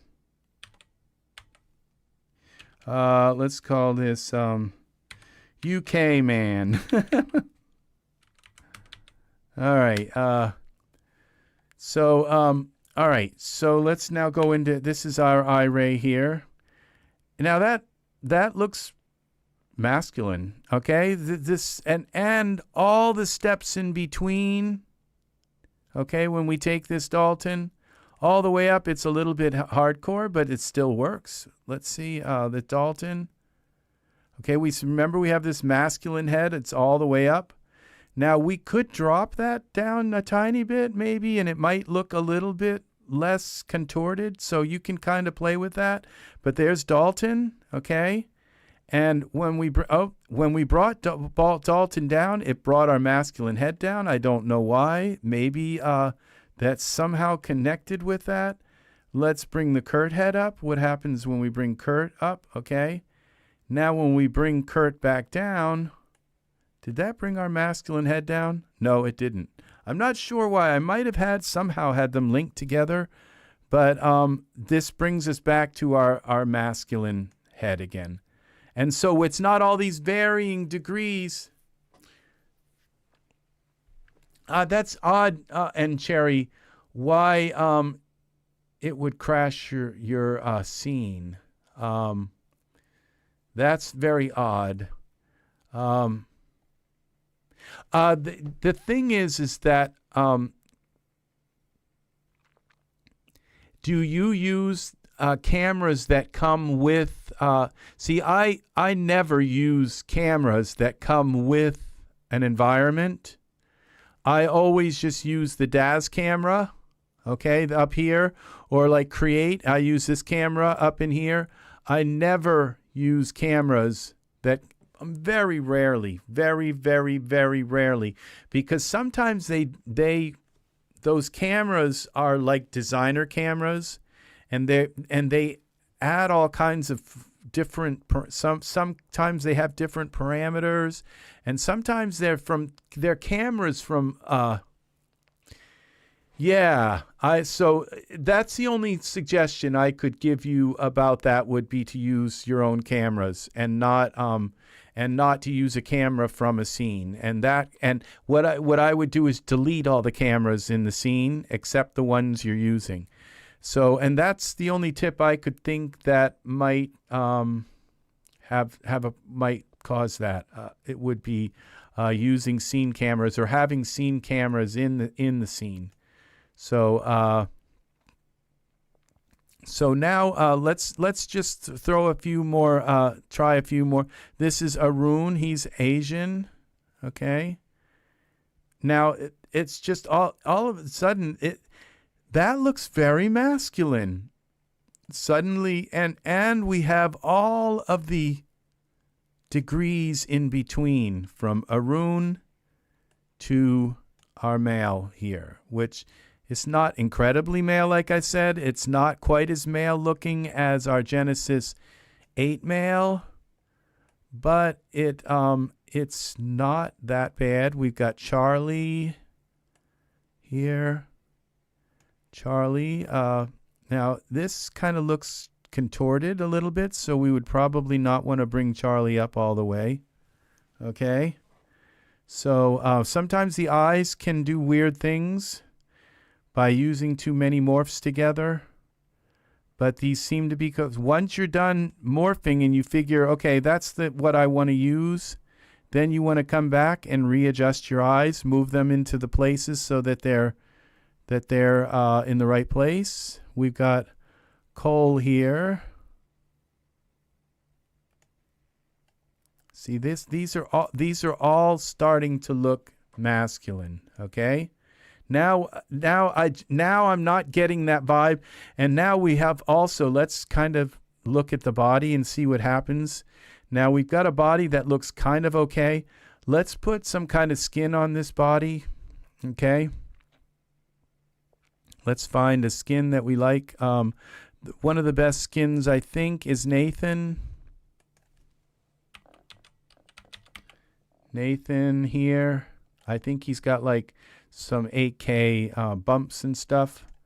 We go to materials. And we'll do the whole thing. Nathan, everything. Eyes. Let's hope this doesn't crash. I just saved it a moment ago, but it's probably going to crash.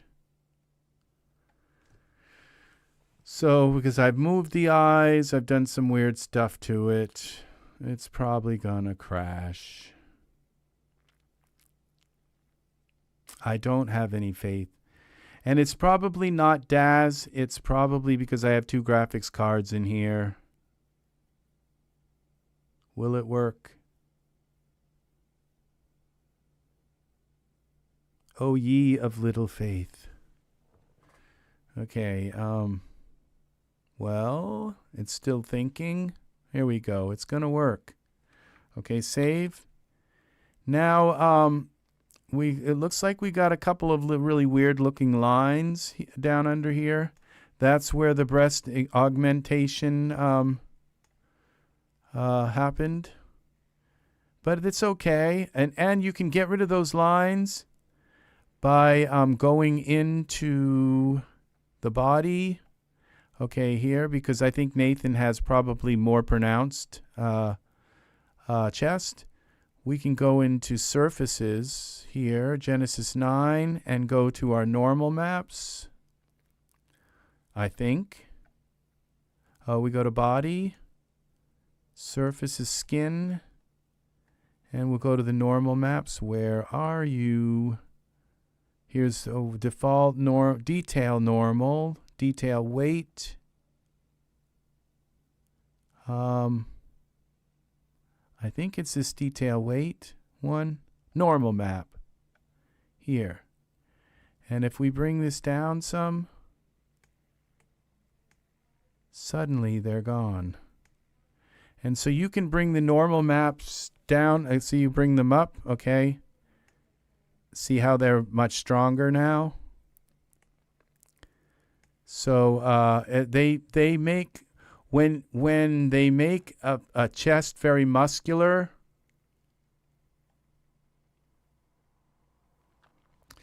Windows 11 likes to go out to lunch randomly, I find, and hangs things for a bit, sometimes a scary bit long.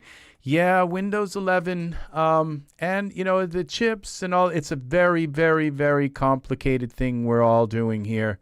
And my hats are off to Windows 11, except for the fact that, look at that face. Now, you compare this face to Evar. The eyes are a little bit Maybelline, kind of, a little tiny bit, you know. But still, that is a very masculine Genesis 9 figure, okay? And even, you know, he doesn't have the rolling pecs and all this stuff, and I don't know, it just doesn't, but now that we put some skin on him, let's see if we can go into the parameters and do something a little more with his body, okay? So let's go, I think if we type in body, we'll get some body stuff here, Genesis 9. Okay, here's some bodies. Let's try a little bit of Cade's body. Okay, we're going to go into this so we can see it morph. So we're going from, again, a male body to another male body. Where is Cade? Okay. And you see, that's about as far as I would want to go, because this starts to kind of pierce on the side of his chest. See that? it just doesn't work. So there's only so far you can go with these. And then you see that it messes up. But you are going still from one body, Nathan body. And some of them you can get away with a little more. Okay. That's acceptable. The thing is that you also have a few other morphs where you could bring the chest out a little more here. Matte body.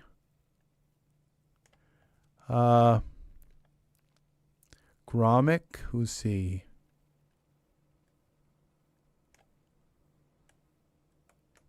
So we've got a little line here that doesn't look right. You have to mess with this. And that's the thing, is that, you know, with Genesis 8, you know, we go to our figures here, okay? We go and we bring our, we turn off now Genesis 9. Oh, you just had to leave your teeth on, huh? Okay, let's try with the hip down. Okay, we're just going to delete the Genesis 9 figure. I don't know what I've done with that. Okay, we're going to go now this Genesis 8 male. Okay, and you bring the Genesis 8 male in, and that's it.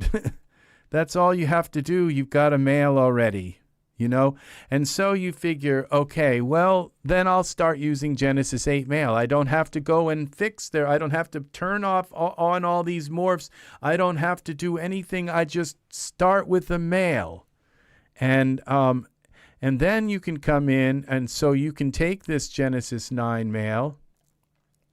So it starts out with a nice, we have our UK man. It's probably going to be the elf dude.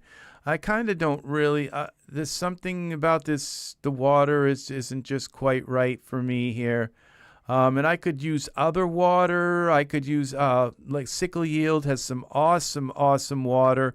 And it's also water that also has a, well, let's go and look and see in SickleYield's water.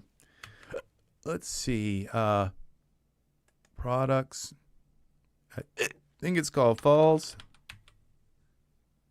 Products. And then there's also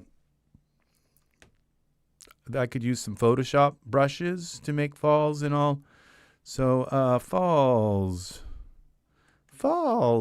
here we go. Rigged falls. Iray, let's see what these are. Poses. Here we go. Yeah, waterfall spray.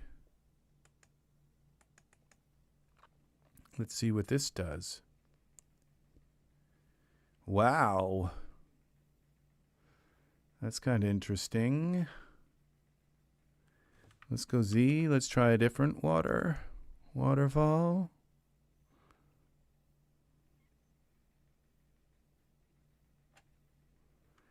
Yeah, it's still not quite there. Maybe I need to take the other water out, or... Water is, and the thing is with water is you just kind of have to edit it. Also, you have to go in and kind of mess with it and change the colors. This water, maybe it's too big. It's coming right in. It's coming right into the center here. The longer I let it render, the Iray kind of settle in on it, the better it looks, and scale it down a little bit, maybe.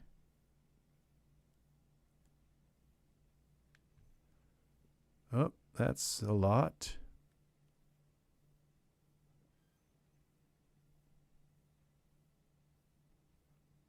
Okay.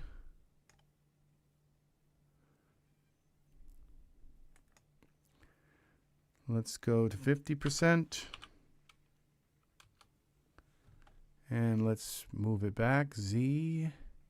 So this doesn't seem like it's working, but I might have to mess with like the opacity, and this is the first time I've ever tried to use this product.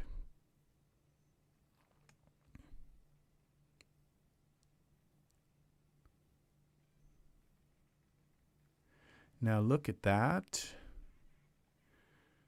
Y translate, bring it up a little bit.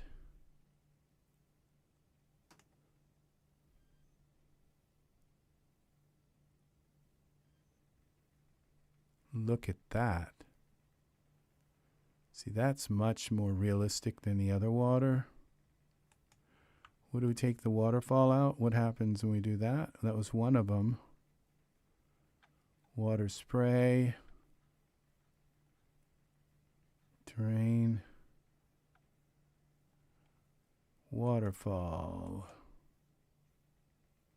Well, that took the whole thing out. Water spray, fog, spray, foam, rock. I wonder if I can click on this. Water spray, fog, more fog, trees. The moss for the waterfall. We didn't want the moss gone. So that's not the right one.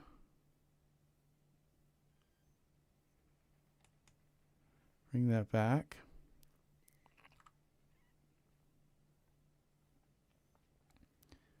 Water spray, what's this? I think that was one of them. Where's the other spray?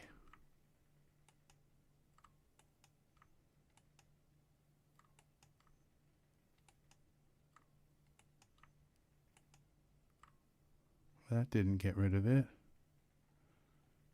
There's more spray. Spray. It's probably the first one. The last one in the list.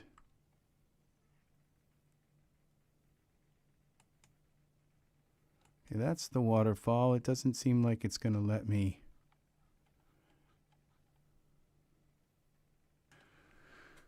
Okay. We're going to get rid of the waterfall. And the moss. We'll keep the spray. And let's find a big rock.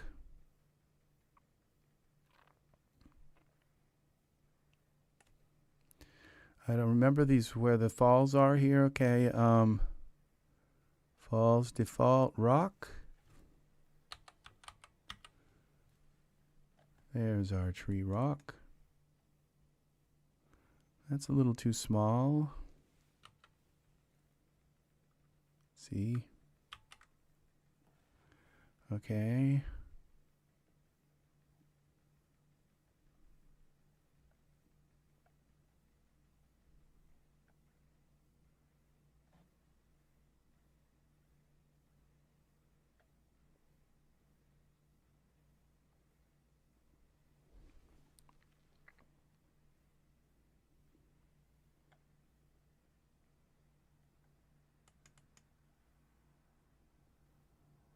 Whoa.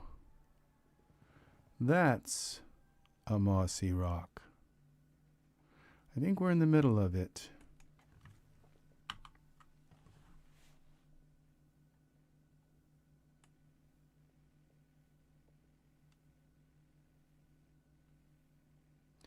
I can never use those.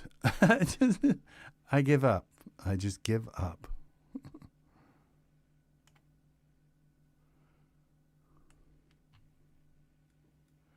Okay, while I rotate, let's see if we can find the right part of the mossy rock. Okay, now we go back to our camera view and move the mossy rock over.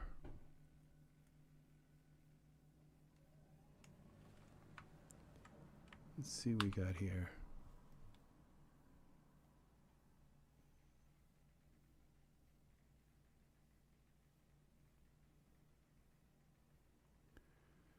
I'm not sure that that's working. Let's try edit, duplicate.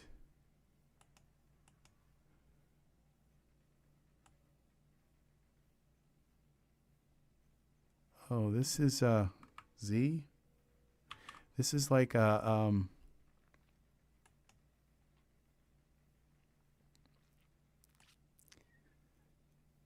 can shape it.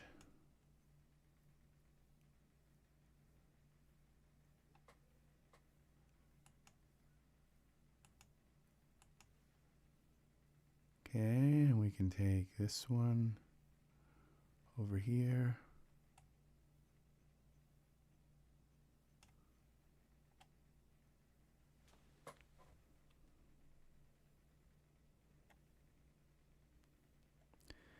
And now we take the waterfall and we go into surfaces.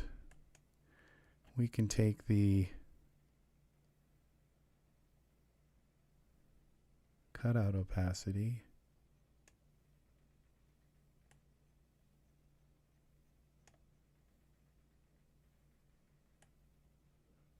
Is that working for them?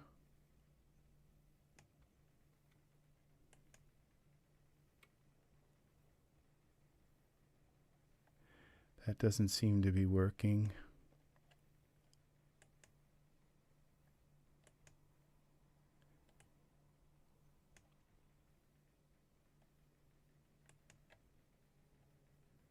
Sometimes it just makes it opaque. Well, that kind of worked, but the light, okay, we have like a shine on it. Glossy colors, so we go with black.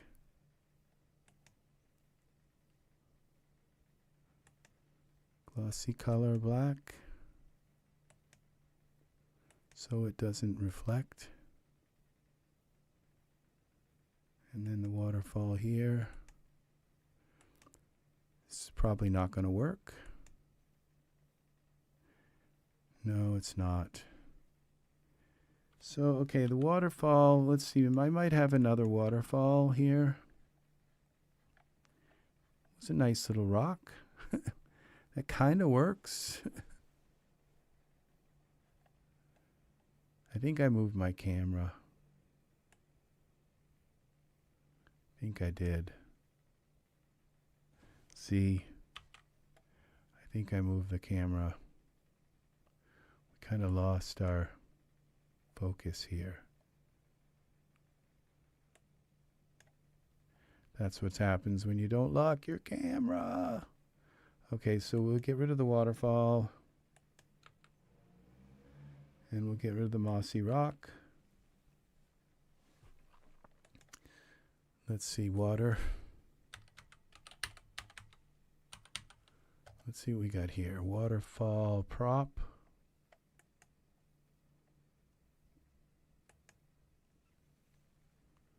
That didn't work. Z. Not quite what I was looking for. Okay, these are these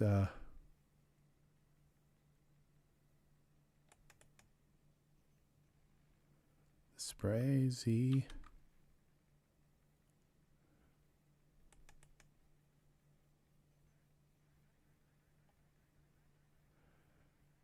Waterfall parameters Z.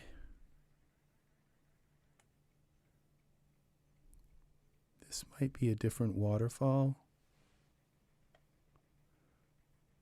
That's kind of nice.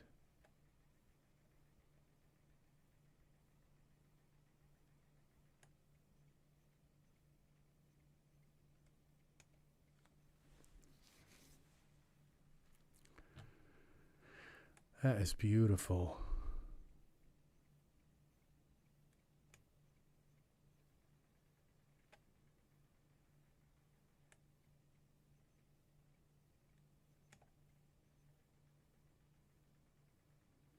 That is some nice artwork there.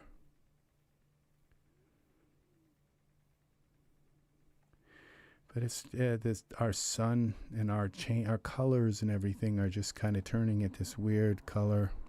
It's not. I have to come up with something else, something different. Okay, falls. I should have looked at what that product was called.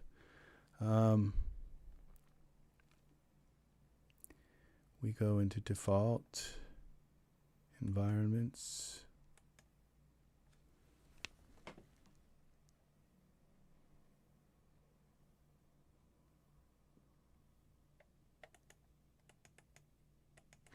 Roadside stream.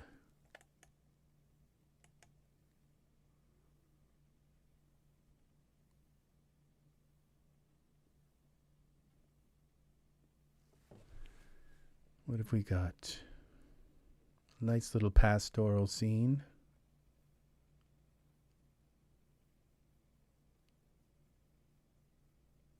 Come on, Predatron. Give us the scene we need.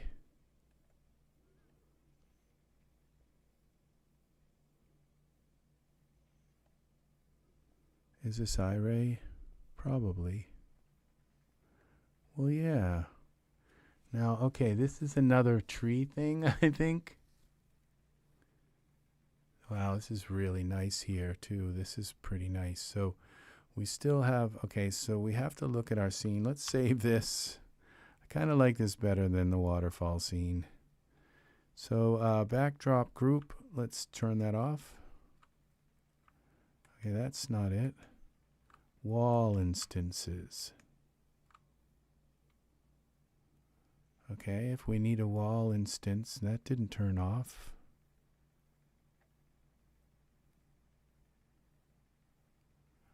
Where's the big plane? Okay, let's take this. Let's take our camera and lock it. Edit, object, lock. Okay, the camera's locked. Now let's take this roadside stream group. Go to our parameter perspectives. A bunch of trees. Plane instance. Where is our camera? We are zoomed way out.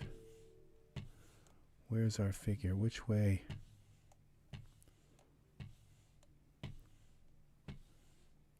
Okay, the camera is there. So we're going to take these trees out here. Delete. What did I do? Okay, I did it.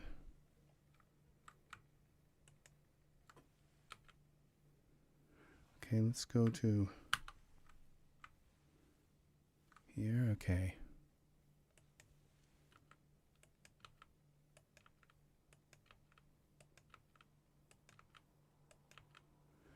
All right, back to our camera view. See if we have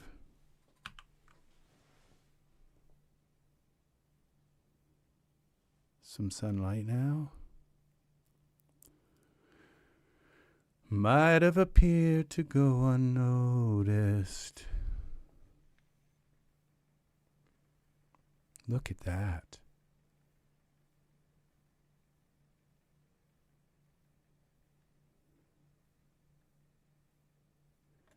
Okay, I think I'm going to take some of this distant light. I'm going to make the light a little more. I think it's my, it's not just the light, but let's see. Let's try this surface parameters. Make it more natural looking, a little bit less, a little bit more like sunlight.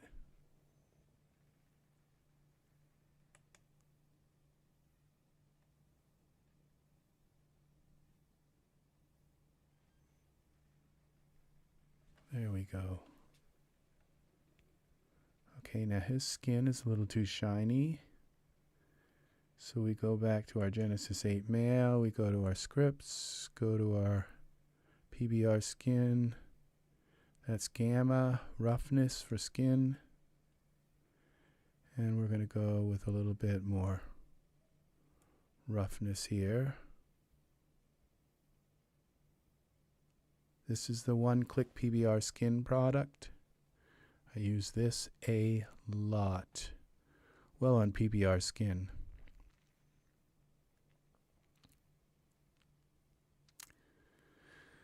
I've got it all here in my heart.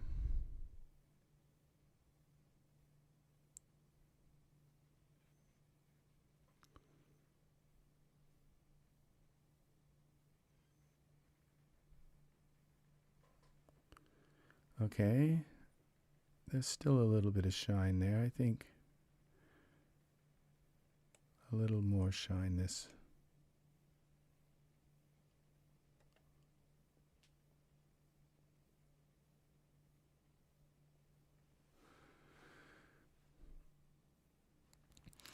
Okay, I think we got something here. Now his skin, now his clothes are a little bit shiny, but that's okay. They're leather. I'm wondering if this light's a little bright. The distant light. Yeah, we could bring this down a little bit. We go to take the 1 out and we go to 8.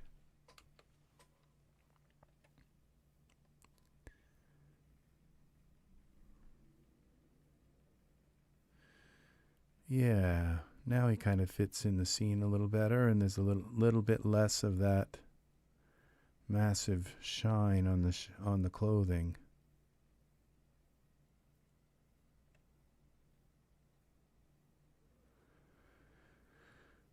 Okay.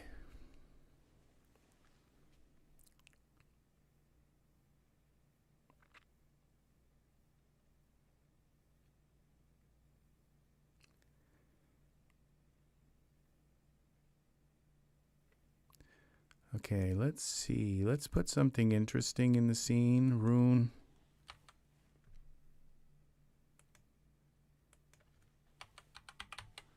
I have some like rune rocks and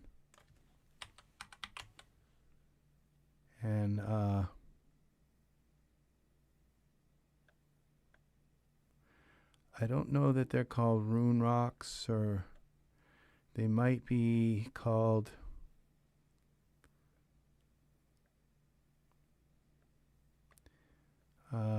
shrines, things like that. Be nice, kind of like shrine. Let's see, shrine.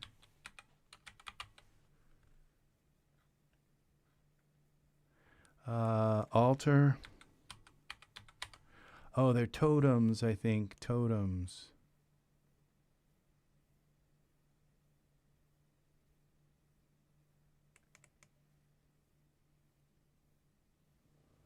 This might work. We put this in behind him a little bit.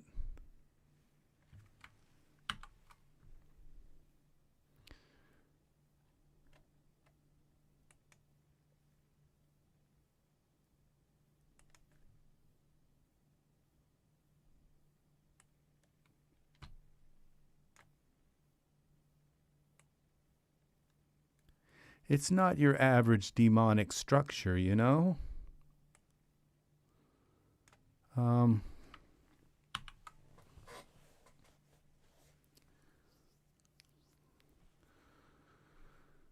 It's just, let's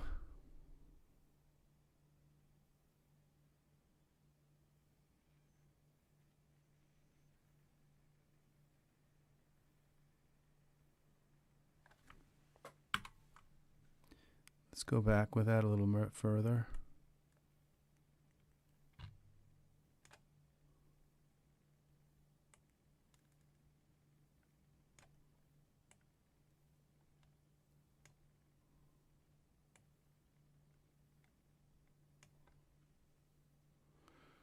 Okay.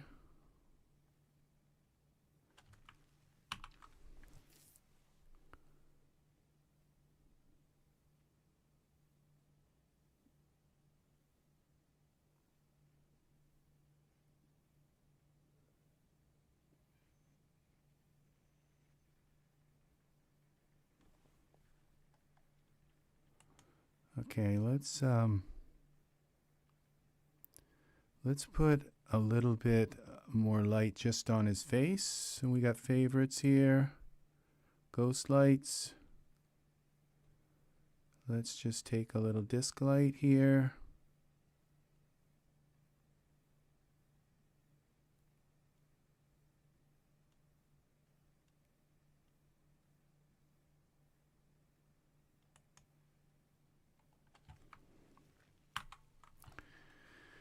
And bring the disc light up.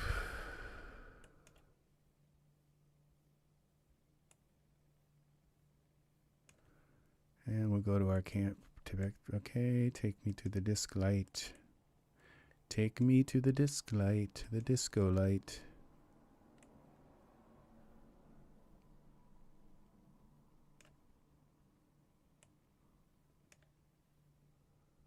Up.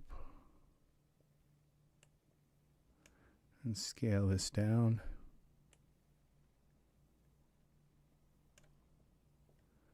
We just want a little bit. You know, that's the thing about campfires. Everybody's trying to get their campfire bright enough, you know, or like a laptop screen or anything to try and get it bright enough for your you want it. And then you just put a little invisible light, like a light in between the laptop and your face, and you just put a light that points at the face, you know, a spotlight, a visible light, invisible light. So that's what you do is, and then you can give the light whatever color if you want it. If it's like a laptop screen, you'd kind of want it bluish, and you can give it and like if people are in front of a campfire, then you just put the light. Put a light between them and the campfire. Get the campfire to look the way you want it, and then put the light in between. And there you go. There are things to make the campfire look the best you can, but you want to just put a light in between. Some guy, I might have been an English guy or something, but there was this kind of post-apocalyptic scene, and and there was a shadow on the side, and he said, well, you know, you might want to just brighten that shadow up a little, just put a little teeny light there.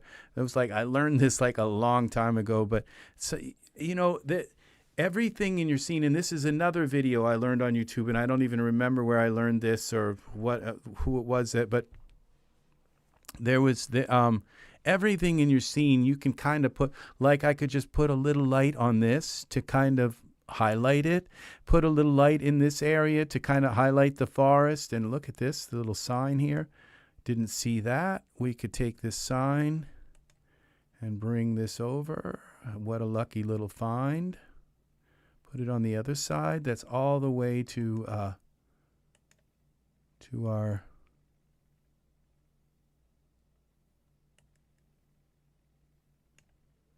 okay,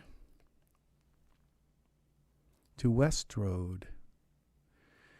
Now let's see what this looks like. See what kind of power this light has. We're just going to give it a tiny bit of light to just bring out his face. So we're not going to light his body, but we're just going to light his face a tiny bit more. So we don't have to light everything, okay? That's a little more than a tiny bit. A little bit, ever so slightly more. Okay, these are in surfaces, ghost lights. Let's try that. That's still, it's like, where is that light coming from? It's a secret. One. Now that's too low. Where's the luminance? 9. We'll try 9. 9. Okay, that's a little too much. But that is kind of what I want, though. 5. Just light his face up a little bit more. A little more, maybe 6. 6. Maybe 7. Bring out his eyes a little more.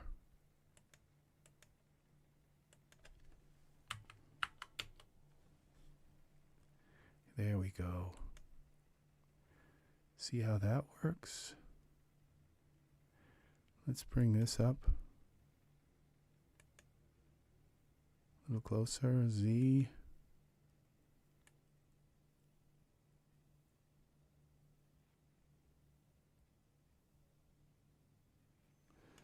Okay.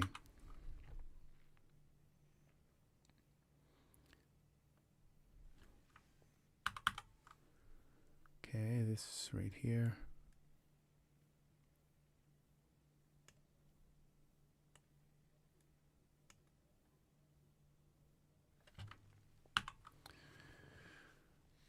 East Road, West Road.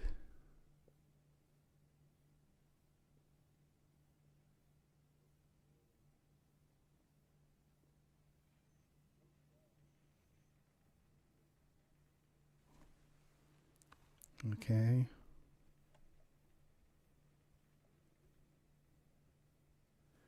There it is. It's hard to he just doesn't, he looks so good that he doesn't look like a Genesis 8 figure. And it's all because of that PBR skin that we wouldn't have gotten this result from Iray skin, from Uber base skin. It's the PBR skin. If you work with a Genesis 8 figure, convert their skin to PBR. Just do it. And it's this product here called One Click PBR Skin. And you get this, all these things that you can bring, add the roughness just by clicking these little scripts. It makes it easier than going into the surfaces and messing with stuff. The roughness on the lips. So, yeah, this is it.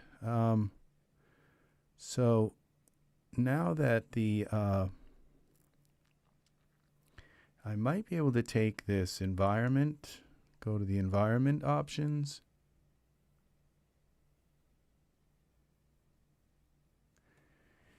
Yeah, the PBR skin is huge. And you know what? I wish there were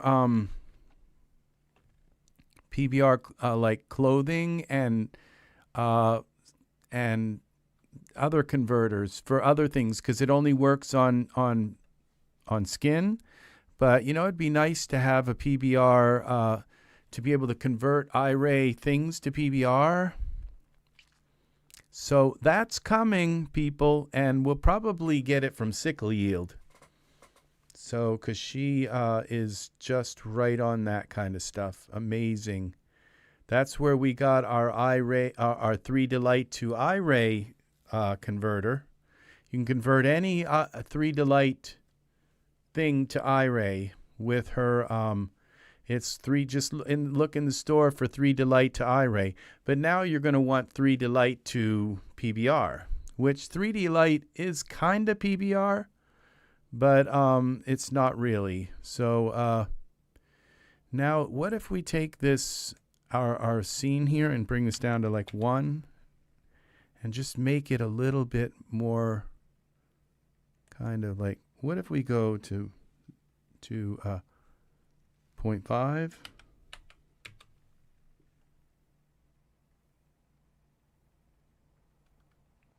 What if we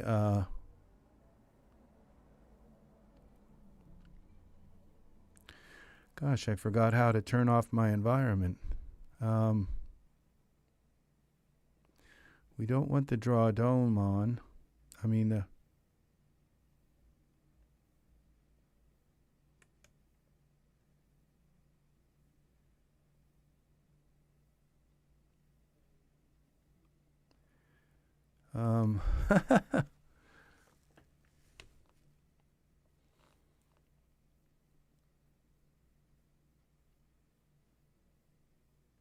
okay, we'll just try to go this to 0.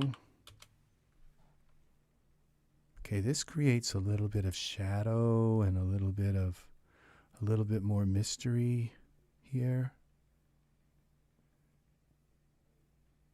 Okay, it's time for a little bit of a VDB products.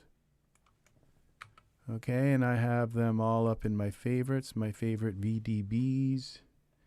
And we'll use the Spindly fog.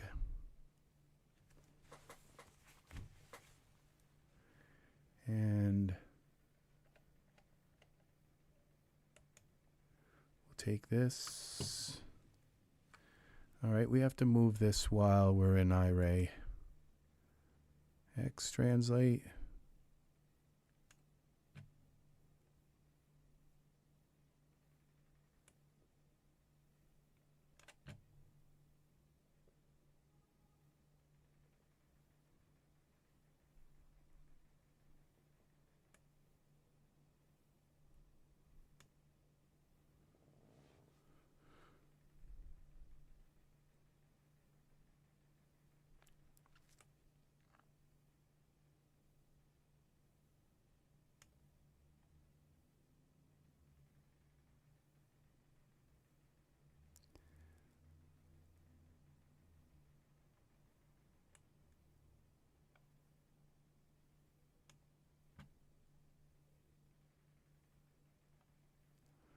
Okay, and then we take the fog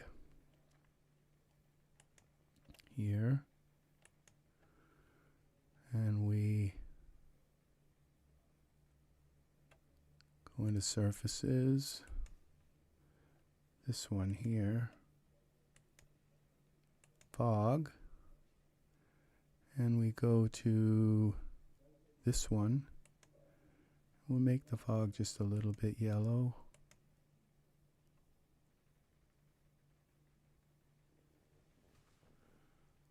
Okay, maybe orange.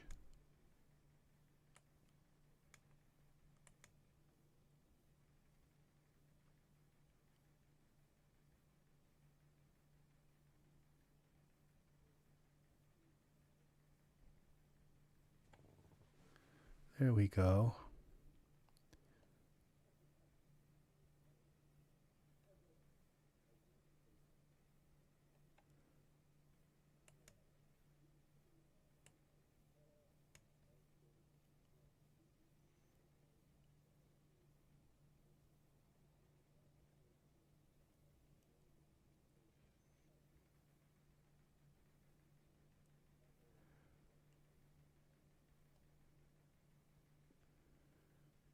Okay, now the thing is when you render something a little bit bigger, your fog becomes like, the bigger your render is, the less visible your VDB is.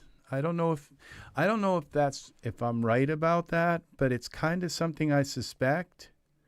So when you're looking at your fog here and you say, well, the fog's a little bit strong, it probably won't be in your render. So keep that in mind when you go to render. Now I think I'm going to just take this light that's on his face and just give it a little bit of warmth. Tiny bit of warmth, just a tiny bit. And that would be here in the temperature. These ghost lights are always so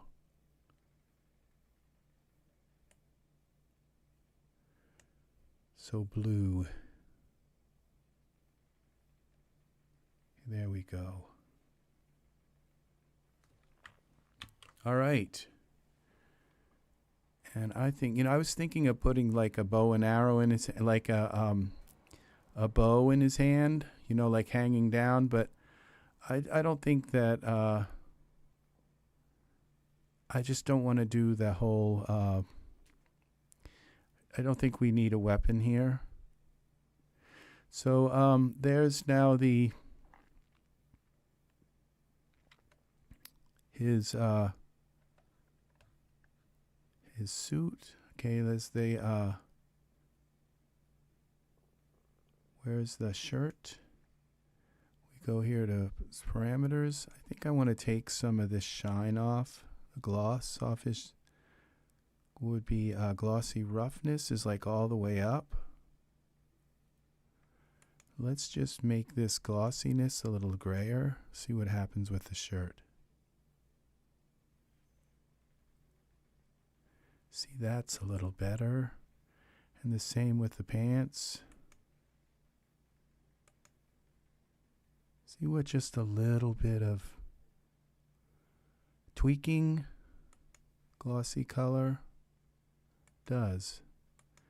It just makes things look a little bit, fit into the scene a little bit better. A little more here.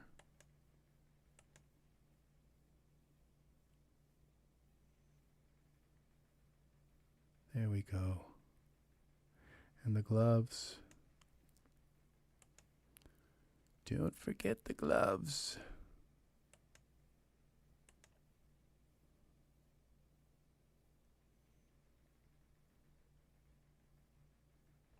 There's our guy. Save it. You know, I think we've got our render here. I think we've got it.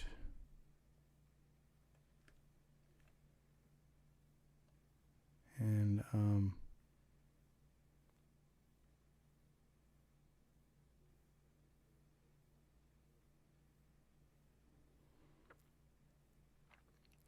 okay, so let's go to our render settings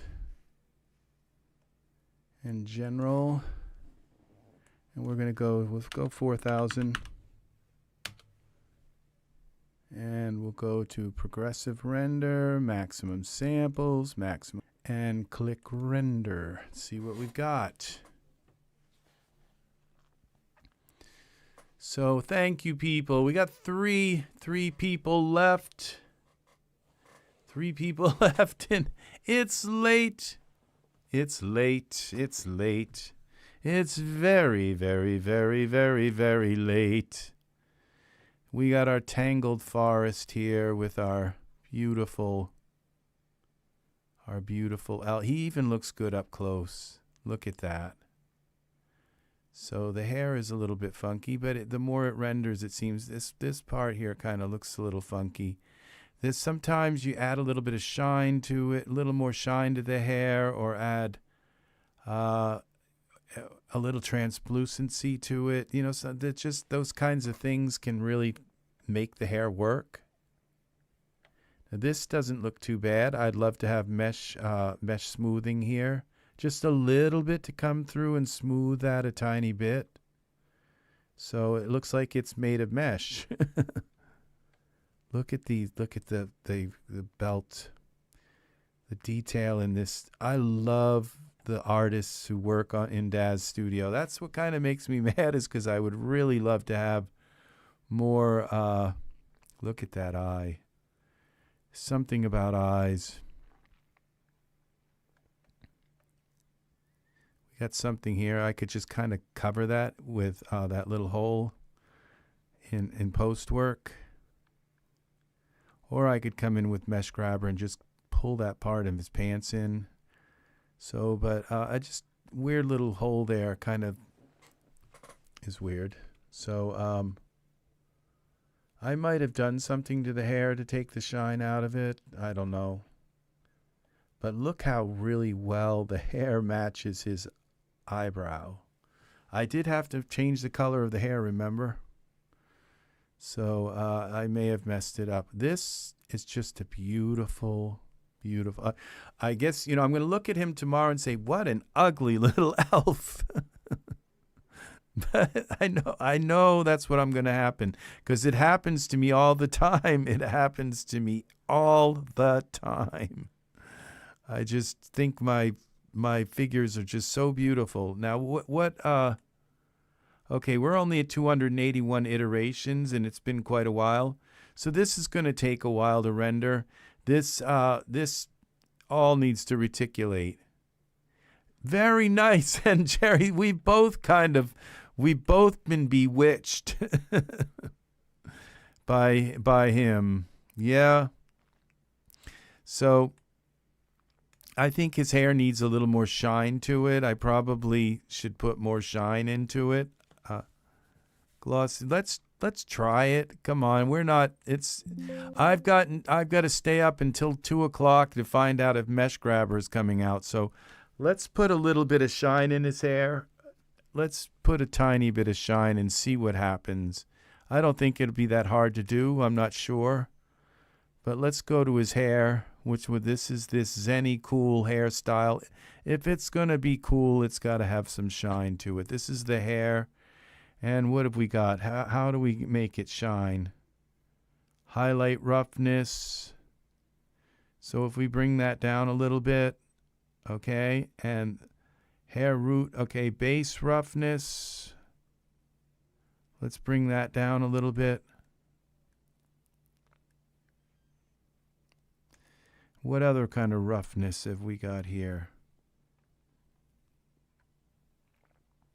Come on. Glossy layer weight, okay. If we can get a little bit of shine in that hair, let's get up close now. And click the hair.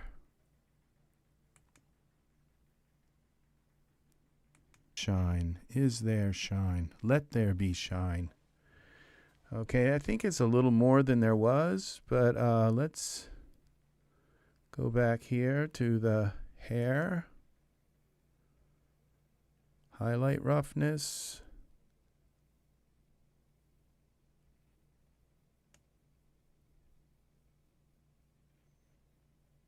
And the cutout opacity. This was another thing I thought we would bring this down a little bit. So it's not, so it's a little bit more translucent. Let's see what we got. Did I ruin it?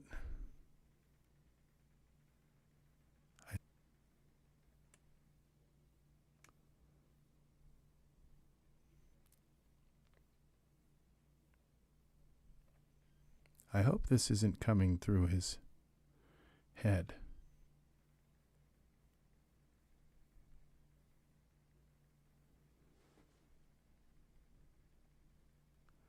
Glossy layer weight.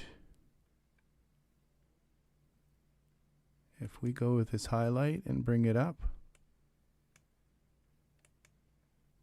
that's for the roots.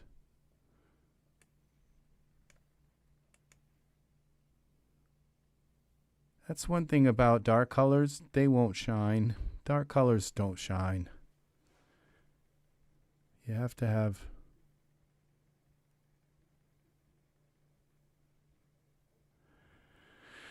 I'm not getting any luck with this. Now with a glossy layered weight, when we bring this up,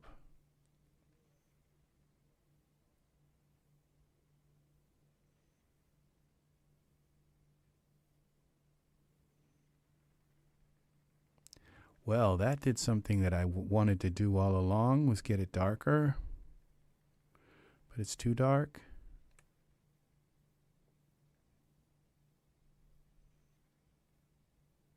Because it used more of this root color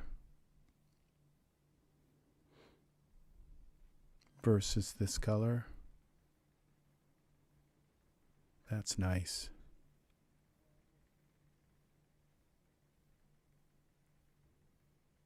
And highlight weight.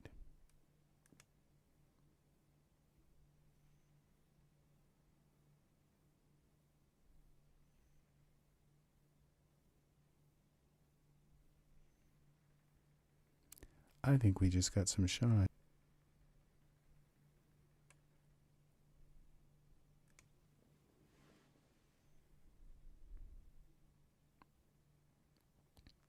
Looks like I've got a piece coming through, but I think it's fine, but okay, we got to fix that part with his head. Okay, we're going to go tool settings. Not forget to leave mesh grabber on. Okay, this hair. Give it a moment. Okay, there we go.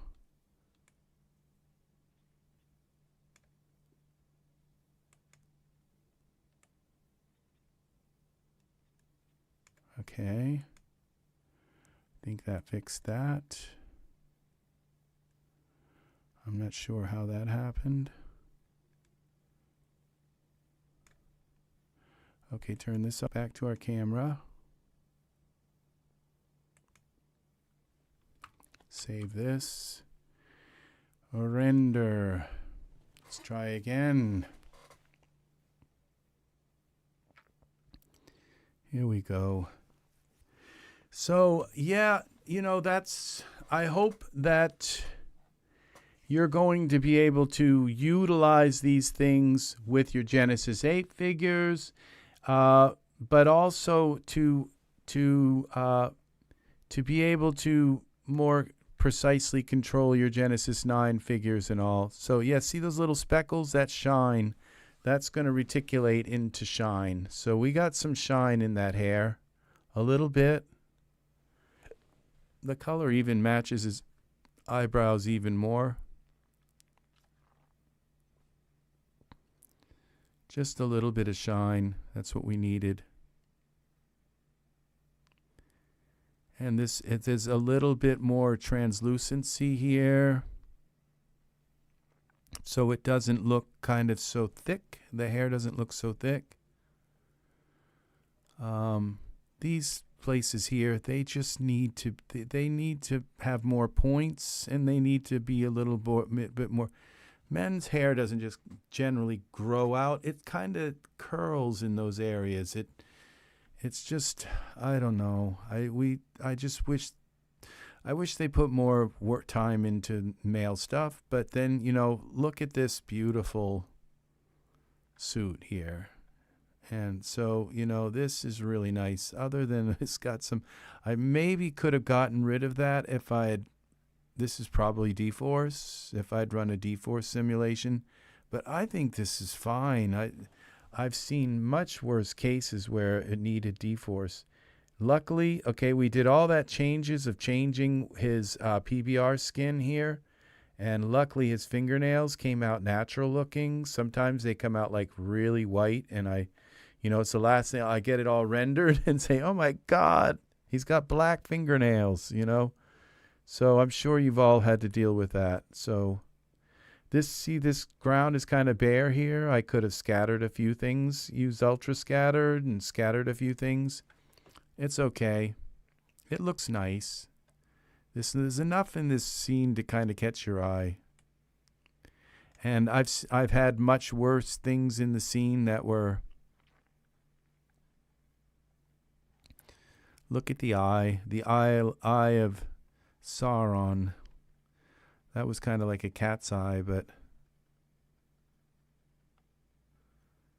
yeah, this doesn't look bad. It kind of looks like grass, and I might be able to come into it and even like raise the bumps up to make it look even more bumpy. But this is a beautiful piece of texture.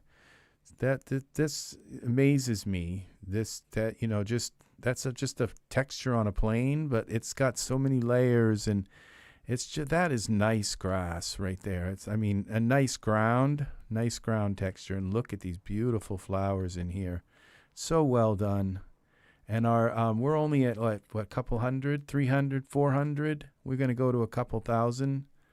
So at least 2,000 or 3,000. These will reticulate. All this will turn into little teeny dots by that time. So, all right. Thank you, people, for watching.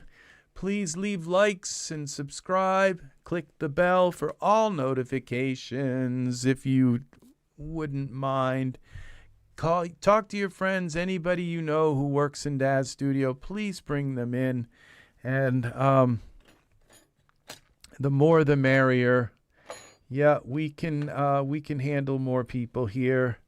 So it's very nice to have you here, and it's very nice having people to do this with, because if not, I would be all alone. And I get to share my computer and all this fast graphics and all with you all.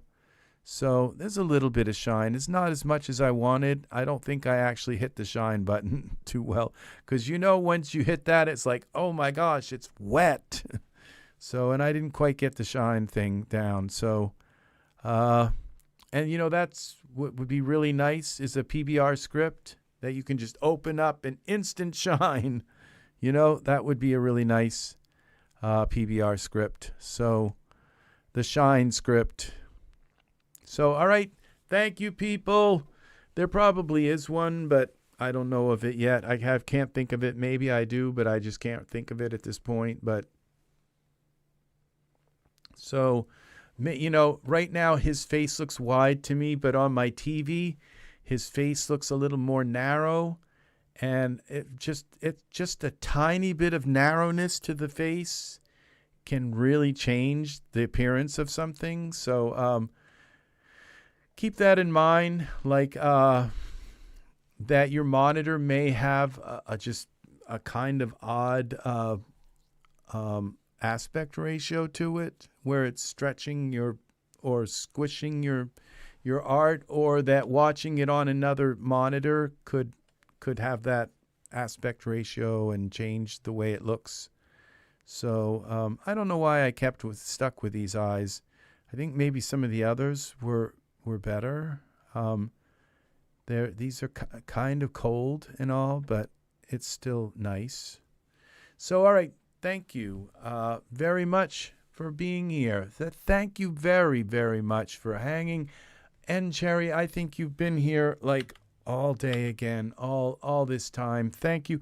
I don't know, but I think it was you who told me that you had hip surgery, and I hope that's going well for you. I hope you're healing well from that. I just all of a sudden I thought, oh my gosh, who was it told me they were going through hip surgery? It's like I don't know if I remember who it was, but if it was you, Hen Cherry, heal up and and take it easy.